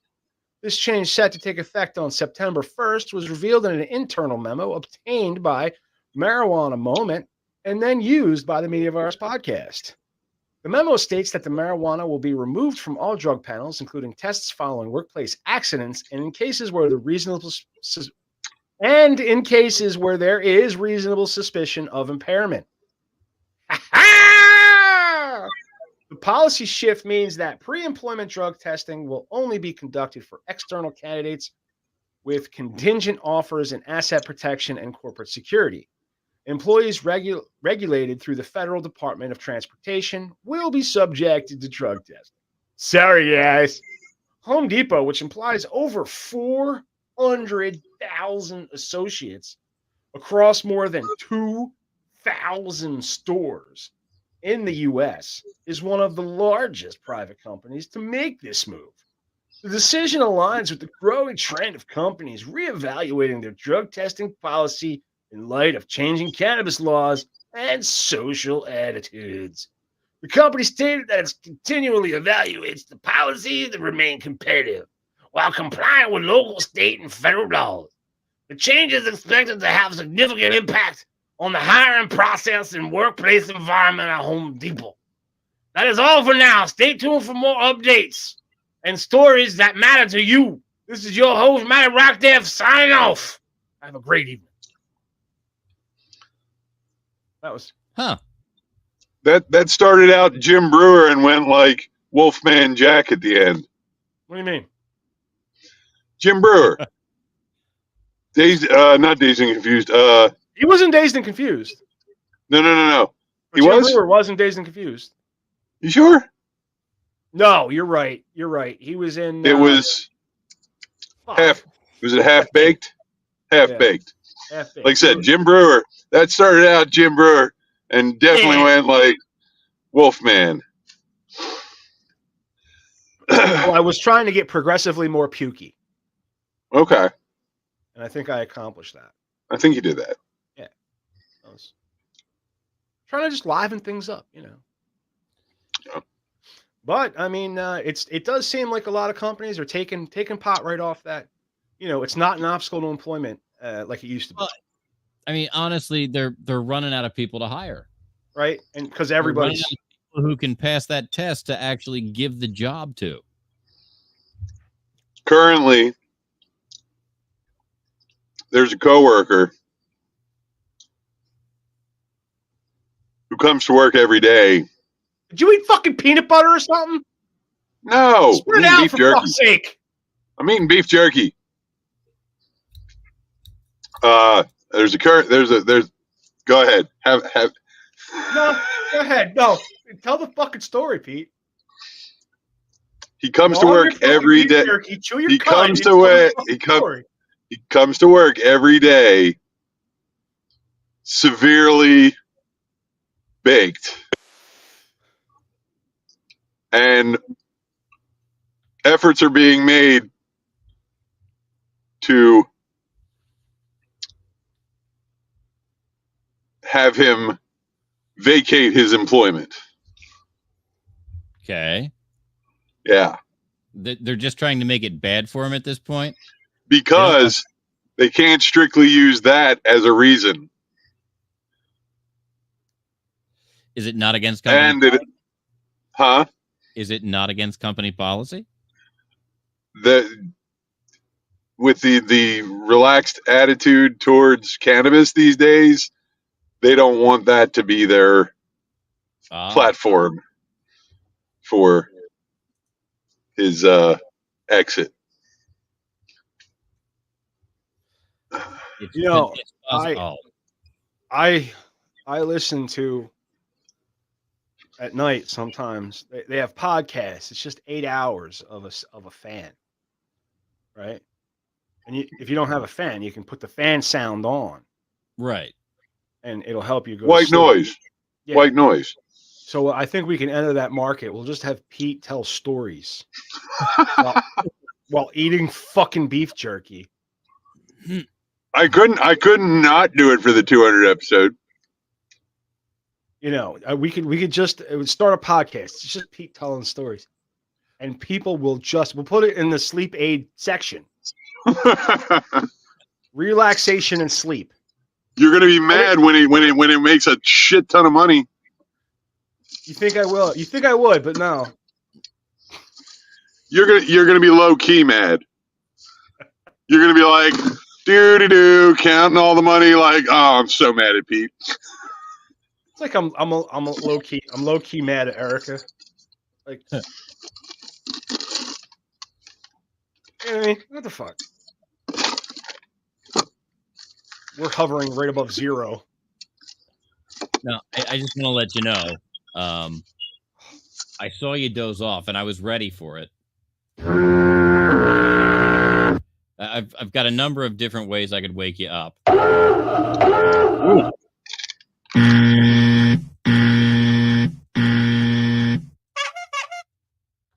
I think he waits till we're on the air to start cleaning his fucking car.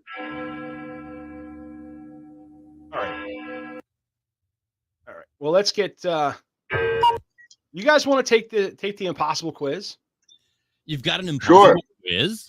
We've got an impossible quiz. I think I'd love to take the impossible quiz. So, wait, that's the wrong. I mean, we are definitely not the group of guys you want to say, hey, bet you guys can't. Right? What? I mean, we're all well versed in hold my beer. Right? All right, so we're going to go back to... So what you got? The world's hardest quiz. Now, and he bets $1 million that you can't pass. It's 15 questions. Dude, if we win this $1 million, all right, you ready? We're getting an RV and we're going to make a podcast studio out of it. Damn right. All right, so you're about to take the impossible quiz. It will infuriate you. It will humble you. and I'm willing to bet that you won't be able to pass it. Think you can prove me wrong? Well, good luck. You're gonna need it. All right, and the first question is Eva Elkrick Asiad Srinrock Yanam. Whoa. No. Whoa. Like that.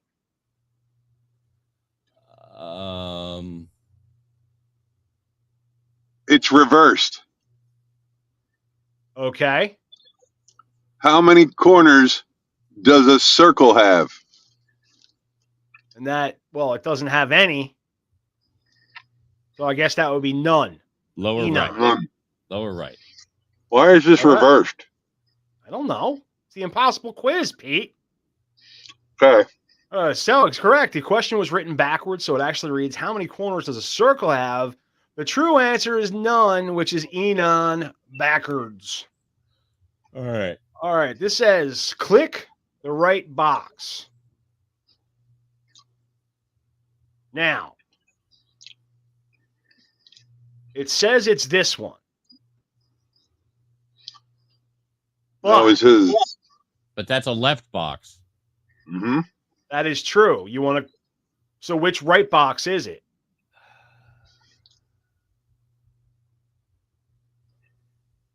Oh, geez. Click the right box. Is it, or is it, or I told you? Maybe they're just telling us, hey, it's this one.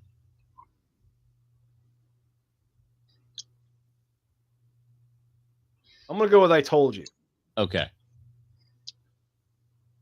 Hey. Hey. Both right Two boxes. possible answers. Yes. Both boxes on the right were correct. The answer was in the prompt, and I gave you a 50-50 chance of getting it correct, so don't be mad. All right. Math is blue.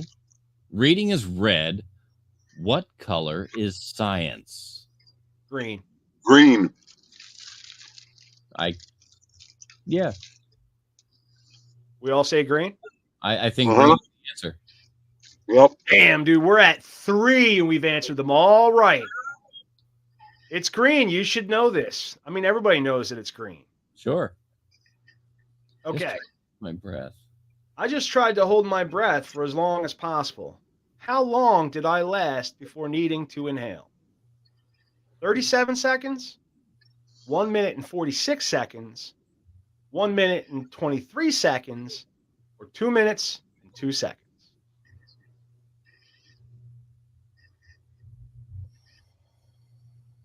Now, I guess it's the creator of the quiz. Yeah, I can't imagine that it's an average. Is he some sort of swimmer or diver or? I'm hang thinking. on. Let's go down here, and I think they usually. Like a bio of the guy. Give a bio of the. I don't see it. No. There's no hints. No. I feel like it's a minute 23. How do you feel about that, Pete? Yeah, I feel like that's reasonable. Oh, dude, we were wrong. How did he 2 and 2? 2 minutes and 2 seconds. He was watching Love Connection and held his breath. That is a long time. That is a long time. It was 2 minutes and 2 seconds. I could have gone a little bit longer, but yeah, I'm happy with that number. Wow. So yeah, apparently they showed us the picture. That is a long time to voluntarily hold one's breath. Okay. How big is it? 5. Well, it is only 2 letters. Oh. That's an interesting 2. take. Yeah. I'm with Matt. I'm with Maddie. It's 2. 2? Yep. It's an interesting take. Oh! Yes. Hey-o. It is exactly 2 letters long. Get your mind out of the gutter. Okay. Because we all thought that. What did I eat for lunch today? What did the writer of this article eat for lunch on the day they wrote this article? I'm thinking a turkey sandwich. Pete? A turkey sandwich seems like the most logical lunch. I feel like a pasta and a burger are both dinner items. No, Soup burger should goes lunch. Could be soup. Well, then how come Wawa doesn't start selling burgers till 4:00, Pete? Explain that to me. Because they're You savages and they're All cretins. right, yeah, no, let's blame them. Turn it back on them. Okay. But soup is a lunch item, but it could be like it should be paired with a sandwich. Yeah. What do you think? Turkey speaks to me. I'm cool with turkey sandwich. Like if we want to go with that, I feel like pasta for lunch. Yeah, pasta. What a bougie Dude, mother. that wasn't even in the running.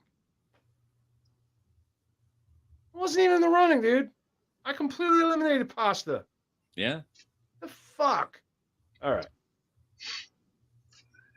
Well, he told us this quiz was impossible to pass, so let's just see how good we do. Okay. Wearing a red shirt. Joe is wearing a red shirt. Michael's wearing a blue shirt. Jasmine is wearing a green shirt. How old is Michael? Okay. No, Michelle. Oh, how old is Michelle? That's what it says. All right. So I think Michelle is Michael's mother. Okay. All right, which makes it 45 or 69. Okay. I kind of want to go with 69 just for the giggle. I'm thinking back to the Beatles song, Michelle My Belle. And I'm trying to remember if there was an indication of Michelle's age in that song. That makes me lean towards 18. How old is Michelle? Here's what I found. Oh. I found this on the web. Oh, all right. Oh, that didn't help. All right. Now, it could be the Guns N' Roses song, My Michelle. Which would also make me lean towards 18. Yeah. Pete. I have no valuable input here. Oh, so you think it's 18 too? Oh, good. We all picked 18. Sure. Let's go. Oh, 18. it's 33. Hey. No, it's not 18. 18 was wrong. 33, obviously. Yeah, obviously. All right. So the author of this article, of this quiz, has an identical twin. How much older is he than him? 2 minutes. Mike? 2 minutes is reasonable. I mean, twins do tend to come one right after the other most of the time. Gotcha. Oh, 2 hours. 2 hours. Damn. That guy wanted to stay. He wanted to stay in there. He was like, I'm warm in here. Leave me alone. His leg was stuck in his mom's rib, apparently. Okay. How many times does the letter I appear here? 1, 2, 3, 4, 5, 6, 7, 8, 9, 10, 11, 12, 13, 14, 15, 16, 17, 18. And then the letter I, 19. And then in times, there's 20. Yeah. 20. Oh! What? 14?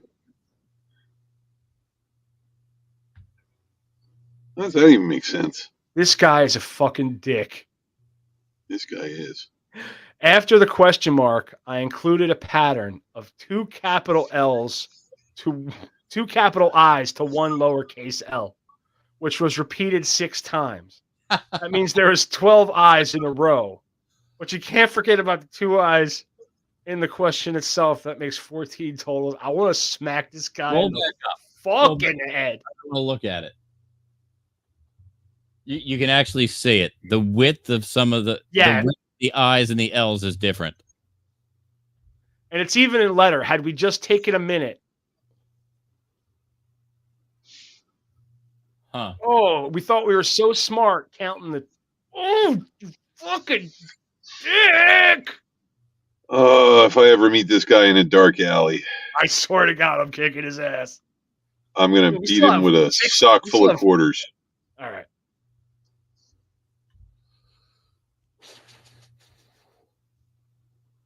All right. So I feel like was, he's kind of a douchebag. what was the last photo this douchebag posted on Instagram? Was it his fucking food like an asshole? Was it him on vacation like a doucher? Was it a shirtless gym selfie like a goddamn narcissistic fuckbag? Or was it him in a swimsuit or him in a suit at a wedding after he fucked the bride because he's a jerk off? Let's go with that. I think this guy's probably pretty douchey and probably douchey enough to put a shirtless gym selfie up. Ready? Oh! On vacation. So, and here he is. Wearing a shirt. All right. Here, just. I'm trying to make this bigger so you can get a really fucking good look at him. You know what I mean? Once you've seen one douchebag, you've seen them all. Nah, but you want to get a good idea. You want to memorize that fucker's face. All right. Which of these is the longest option? This one, not this one. The longest option, or the 3 L0NG3ST 0PT exclamation point 0N, or I swear to God, I'm going to get you fired if you keep this up. I think it's that one. Is that one? Hey. All right. All right. So, okay. What number question are we on? 12. Okay. What are the all-time favorite movies of the author of this quiz? Is it the 1996 classic Scream? Is it the 1950 film All About Eve? Is it 20th Century Woman, which was apparently released in 2016 and no one's ever heard of? Or the 1960 The Apartment? Now, The Apartment, that's kind of a heady. That's something that douchebags say that is their favorite movie because like that's something a douchebag says they like that they've never seen. It's like saying you read 1984. Right. Right. I did. Uh-huh. I had to in high school. I've read the play because I performed in it, but I've not read the entire book. I read the entire book. Is he douchey enough to say The Apartment? I feel like he is. You think he is? I feel like he is. All right, doucher. This Yeah. is what we think of you. Douche nozzle. Hey! These are my 4 favorites, though, so please watch them. No one's watching them. They're fucking stupid. Scream was okay. All right. How many different letters? 26. In what? 23. 17. 15. Now, knowing this insufferable asshole, I'm going to say let's count 1, 2, 3, 4, 5, 6, 7, 8, 9, 10, 11, 12, 13, 14, 15, 16, 17, 18, 19, 20, 21, 22, 15. 23. The answer's 15. How many different letters? Yeah. All right. Because there's several E's. There's 2 F's. There's a bunch of E's. I got you. There's 3 T's. Yeah. Okay. Nice. We're going with 15. We're going with 15. Damn right. Yeah. Whew, why don't you go fuck yourself, motherfucker? All right. Last question. No, one more after this. But the Okay. author of this quiz played on a traveling soccer team for about a decade. What was his jersey number? Was it 7? Was it number 8? Was it 0? Or is he lying? He never played soccer. Well, if you recall the vacation picture, he does look like he's a douchey soccer player. Yeah, soccer players are douchebags. And if you were the the only thing more douchey than a soccer player is a soccer player who calls it football. Go ahead. True. I feel like sometimes they give the number 0, and that's there as a red herring. Where did he say he was the goalie? He didn't. I feel like that's okay. I feel like that's the red herring here. Okay. Go with 0. Well, red herring is a distraction. So what Mike is saying is either 7 or 8. Okay. All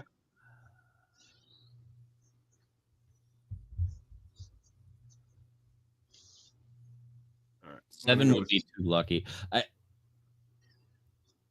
Let's try 8. Oh! Nice one, Mike. Mike. Let's see if he gives us any explanation of that. Hang on. Wait a minute. Did that come through? Yes. Yep. Yeah. My sweater got caught on the fucking. All right. So, it's the last question. Does he explain his soccer number? His twins' number was 7, but his was 8. This was also why 8 is his favorite number. Cool. No, it's not. All right. Finally, was this quiz a waste of your time? Yes. Hell yes. No. Hell no, it was really fun, and I'm not just picking the answers because I think it's the right one, since you're a sneaky jerk who's been playing mind games with me all day. I'm going to go with the real long one. Yep. Oh. Sure. It was no. It was just no, apparently. It was just no. I was gonna say no because what did we get out of it? We got a little bit of content out of it. So it wasn't completely a waste of time. So we did right. We passed. We scored higher than most people who took this impossible quiz. If I'm being honest, I'll admit that I'm super impressed. Looks like I should be calling Mensa so we can get you added to their gifted program. You scored better than 90% of all of our quiz takers. 8 out of 15 correct. Wow. And that, my friends, was the impossible quiz. And that is, in fact, how you do it. That's you saw the obscure reasoning that we used. I actually I in my work now I have a lot of mindless things to do, so I'll put earbuds in and listen to things. I've got an audiobook that I'm working on. I've recently downloaded the application Pocket, where you can share your news stories and it will read them to you.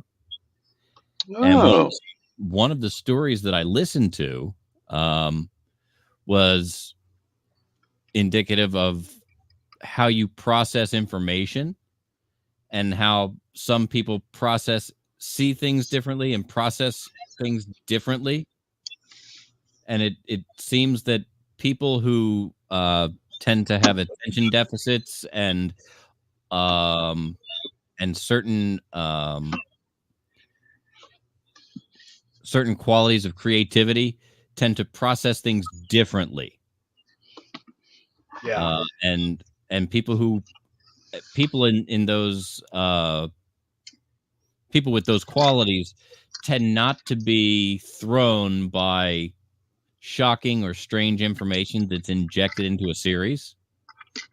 And it's posited that people who are not shocked by potentially shocking information in a set of data tend to be more creative and smarter. Okay. I think we all fall into that category. Yes, we do. But hang on a second. There was something I wanted to, because I think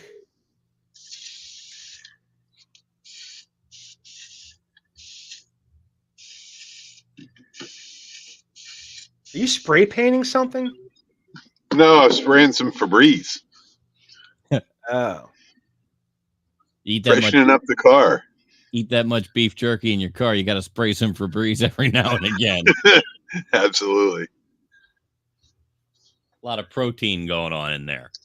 Yep. Is Big Daddy back on the bird? oh yeah. We have to check in with Big Daddy once again. See how the surgeon is doing. Where the fuck is? And he definitely seemed to have all his equipment and gear. Yeah, he was all geared up. Let's why am I having such a fucking problem right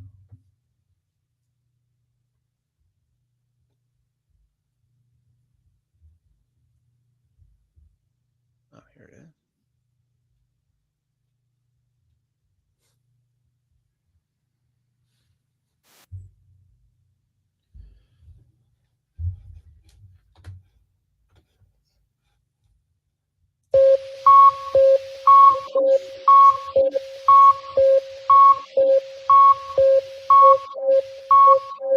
You got no video. I was just filling the silence. Oh, I thought that was okay. Well, It's a lot for me to figure out right now. All right. All right. First incision. Is that a paring knife? are those chopsticks? That's what it looked.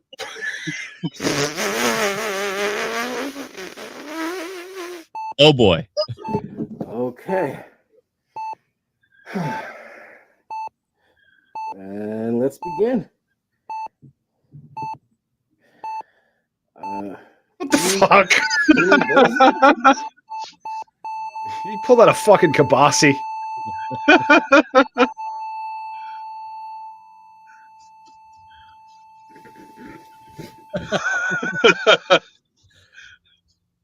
And we'll have to check in with Big Daddy next time we see him. Yeah, see how that went for him. Huh. Oh, that was fantastic.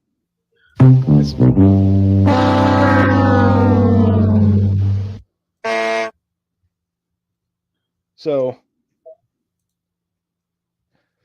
I want to end the show with, I don't know, some fun.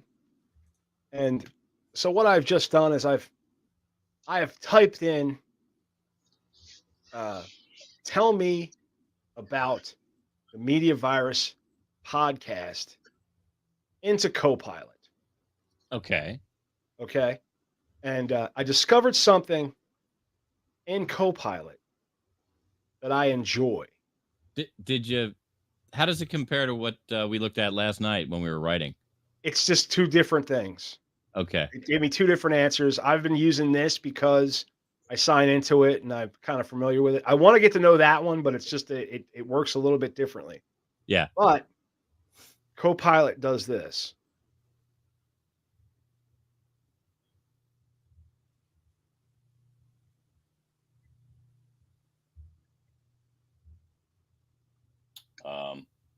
Waiting. Oh wait, hang on. If it's talking, there's going to be a share that's required. What's that? I said if it's talking, we may have to share it because we're not getting anything. All right. I think I know where I fucked up. Here we go. It's got to be like there. So. The Media Virus podcast, hosted by the ever-energetic Maddie Rockdeff, is a wild ride through the quirky and unexpected corners of the news world. The show aims to have the feel of a drive-time radio show, complete with a call-in number 646-VIRUS-01 for live listener interaction. Maddie, along with his band of podcaster wannabes, dives into a variety of offbeat topics each week. From bizarre news stories like exploding whales and infected gluteal clefts to more serious discussions on cannabis reform, the podcast covers it all with a humorous and irreverent twist. The show is recorded on Wednesday nights from 8:30 to 10 p.m., and listeners are encouraged to call in and join the fun. Whether you're tuning in on YouTube, Facebook, Spotify, Apple Podcasts, or directly on themediavirus.com, you're in for a unique and entertaining experience. What keeps the show fresh and engaging is its unpredictable nature and the genuine camaraderie among the hosts. It's a place where you can expect the unexpected and enjoy a good laugh at the same time. Is there a particular episode or moment from the podcast that stands out to you? That was pretty. I just asked Microsoft Copilot, tell me about the Media Virus podcast. And it just tell me. You know, I don't know. I figured that was just a good way to, kind of, you know, end it all. We need to move on. All right. Well, I mean, I like it. I really think that I really think that we need to get that message out. Yeah. Yep. Well, that's, you know, what I was thinking is, I don't know about, and this might be kind of Pete's kind of issue too, is having a little bit of imposter syndrome. You know what I mean?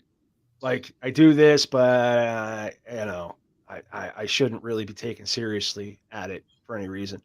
And I'm moving past that.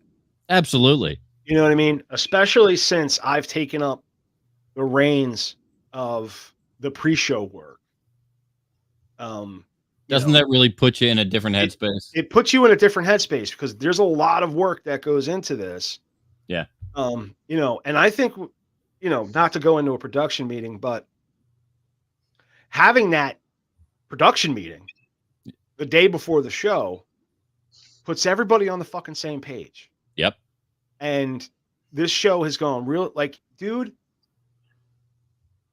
I could see in Pete's face that he knew I was using his car story to kind of work in DoorDash. Right. And then as soon as I said DoorDash, he knew where I was going with it. And he didn't go, well, I don't want to do DoorDash. You know, it was, you know, this is where he's going. And, yeah. You know, it just kind of flowed. Yep. And, you know, I think that, and I was listening to some of the stuff that Pete recommended. And like I said, what we're going to do with Pete's recommendations, with all of Pete's, you know, are you shushing me? No, I'm sorry. No, I'm okay, because you had your finger. I was just like, oh, there was something. Keeping my mouth shut. I got you. We're going to be posting that on the mediavirus.com. And as Pete progresses through the show, he's going to give us more moments, and we're going to keep posting those, you know, to kind of just like celebrate how far we've gotten. I apologize. I wasn't here when you guys, I guess, went through what I gave you.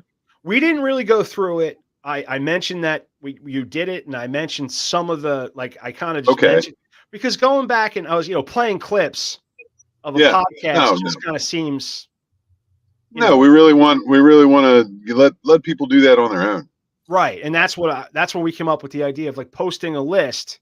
Yep. On the website, and then, you know, you can recommend, you know, the moments as they go, and we'll just keep. We'll keep. I think when we post it, we should probably link to the actual show numbers. Yeah. And, you know, you now you know what point in that show to listen to. You know, you know. Have we? What episode are you up to now? 26. Have we started breaking up into blocks yet? Yes. No. No. No. No. No, it's still you guys are still just a It's still just straight one long through, show. Yeah. just one long show. So I'm waiting for that, like that moment when we break up into blocks. It took a while. If Yeah, I'm remembering correctly, it took like it was something we didn't take to right away. but I'm enjoying it very much. That's know. awesome. And I mean, the one thing we've always set out to put out a quality show. For me, when we first sat down and talked about it, sound quality and tightness was an important thing. Matt had some ideas about the content that he wanted and the type of show that he wanted, and we've always tried to bring those things to the fore, and because those have always been our chief focus. I think we come together in a way that we actually we bring a quality show every week, and the neat thing about all the content we've got out there is you can feel when we get into a groove on something. You can grow with us. yeah. And Sure. I think there's a lot of growth. I mean, I was listening to some of the older stuff and it was kind of hard for me to get through because I heard it before and because it's almost a different format. Yeah. There's a lot of dragging, there's a lot of personal conversations, Yeah. a lot of talking about nothing in general, where we've really tightened up with, slamming through news stories and Mhm. trying to use the news stories to spark the conversations as opposed to, just kind of meandering around and Right. getting to them. Because we always kind of had the structure, Yes. It's the Well, top three teaser. There was the, like I from the said, first- trimming the fat.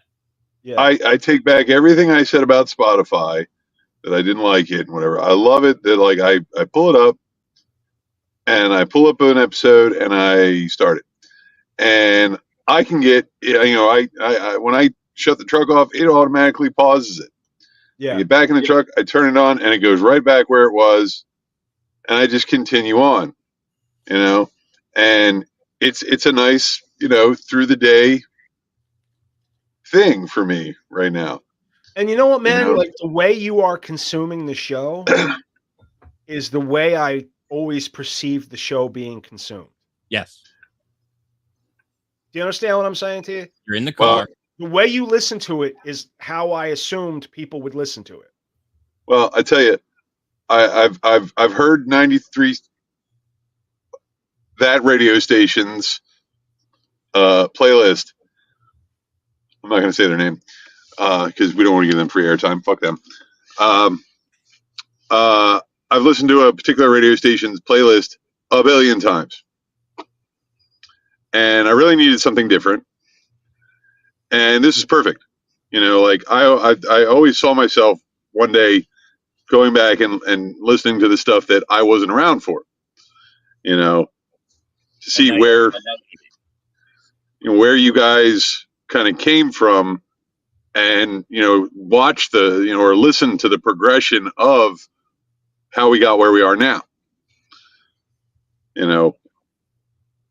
The format, the technical, all of that. Yeah, and I just appreciate you doing it, and I appreciate you just, hey, Well- this was a really funny episode, or this was a really funny moment. I just appreciate. Well, it's this right here.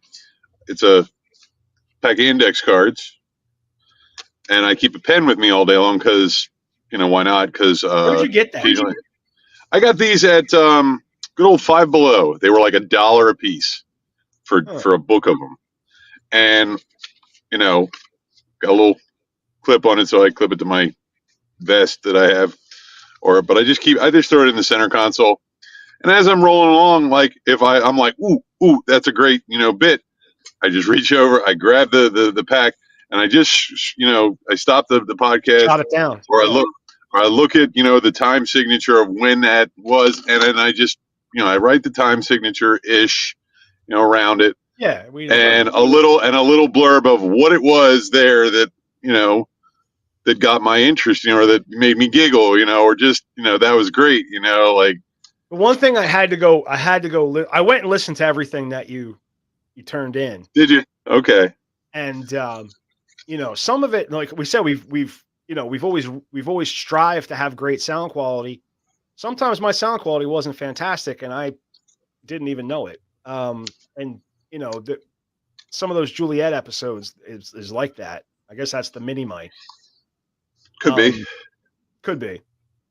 But it was still during coronavirus lockdown. Uh-huh. And the story subject was a mass shooting. Oh, that your bad joke. We're going around. Is it the worst joke I ever told, according to Juliet? Well, not according to Juliet, and she was still willing to be on the show. Yeah. We were talking about a mass shooting, something. We were talking about something, and I said, "What do you expect? All the schools are closed." Right. It was really funny. But Pete. Well, so the point that I'm making is Pete's got a great sense of humor, so you should you should absolutely listen to Pete's recommendations for the classic episodes of the Media Virus podcast. I want to thank anybody who stuck. You guys, fucking A. Thanks for hanging out with me every week for 4 years. It's fucking awesome. But anybody who's been listening, thank you. And we're gonna see you next week. And I got to tell you, man, the way I'm looking at this now is 201 is just as big of a milestone, as 200. 202 is just like, everything is a milestone from now on. So it's just, we got to keep pushing. We got to keep progressing. We got to keep, finding interesting things to talk about, finding interesting people to talk to, just do it the Media Virus way, the best we fucking can. Yep. Make fun of Pete at any opportunity. I was going to say, keep making fun of me. It's golden. You know what I mean? Keeps us in a good mood. And it keeps us from cannibalizing each other. It does. Can you imagine the show just me and Mike shitting on each other all day? Nobody would want that. I'm glad I provide that. You are the Frank Burns to our Hawkeye, and I'm really more of a trapper. I was going to say, I'm more of a trapper, John. I'm just going to concede. Okay. No. Concede that Mike is Hawkeye. I'll just all right. give you that. No, okay. All right. I'll agree with that. I was a big MASH fan. Yeah, but I'm not quite BJ Honeycutt. Yeah, he was a little too moral for my standards. You know what I mean? You know what I'm saying? Trapper John, he didn't care. Anyway. You know why they call him Trapper. That's right. But yeah, dude, it's we're gonna see it. I hope when we get to 300, we're gonna fucking celebrate again. When we get to 400, well, I guess the next real milestone would have to be 208. 208. That should be sometime in November. Why 208? Because that's 52 times 4. That's 4 okay, years. Gotcha. 208 would be 4 years. Gotcha. Yep. So, but I think on that note, Mike, I think it's time to we can downshift and let everybody look at the fact that they have joined us for episode 200 of the Media Virus podcast here on the Media Virus Podcast Network. We thank you all, whether you've been here all 200 episodes or if you're just tuning in. Like we said, check out themediavirus.com. We're gonna make some posts there. No, not for nothing, but wrap your fucking mind around 200 episodes. And we're not talking about we break it into 3 episodes and that's counting. No. This is 200 weeks in a fucking row. We don't do this every day. This is 200 Wednesdays in a row. In fact, I had this conversation with my wife earlier. every Wednesday for 200 Wednesdays, 200 weeks, we have taken time out of our day to catch up with each other and do this show. For you. Well, for Matt us. has done the show multiple times from the hospital. I did it 36 hours out of surgery. I've done it from the middle of the road in a closed lane where I had set up for contractors to work. Pete's done it from the car a number of times. So I mean, we really do put life on hold to be here to provide this content every week. And you can set your watch by it. You surely can. And that being said, on behalf of Grease Monkey Pete, our fearless leader, Matty Rockdeff, and let's not forget Big Daddy, who's out there making things happen. Hey, do we have any more from him? No, we're going to have to wait to see how the patient did. I believe he's on the run. But ladies and gentlemen, on behalf of Grease Monkey Pete, Big Daddy, and our fearless leader, Matty Rockdeff, I'm Professor Mike LaTorres coming from to you live here in Uncle Butch Studios. This has been the Media Virus Podcast, episode 200. We'll be back next week with 201 to do it all over again.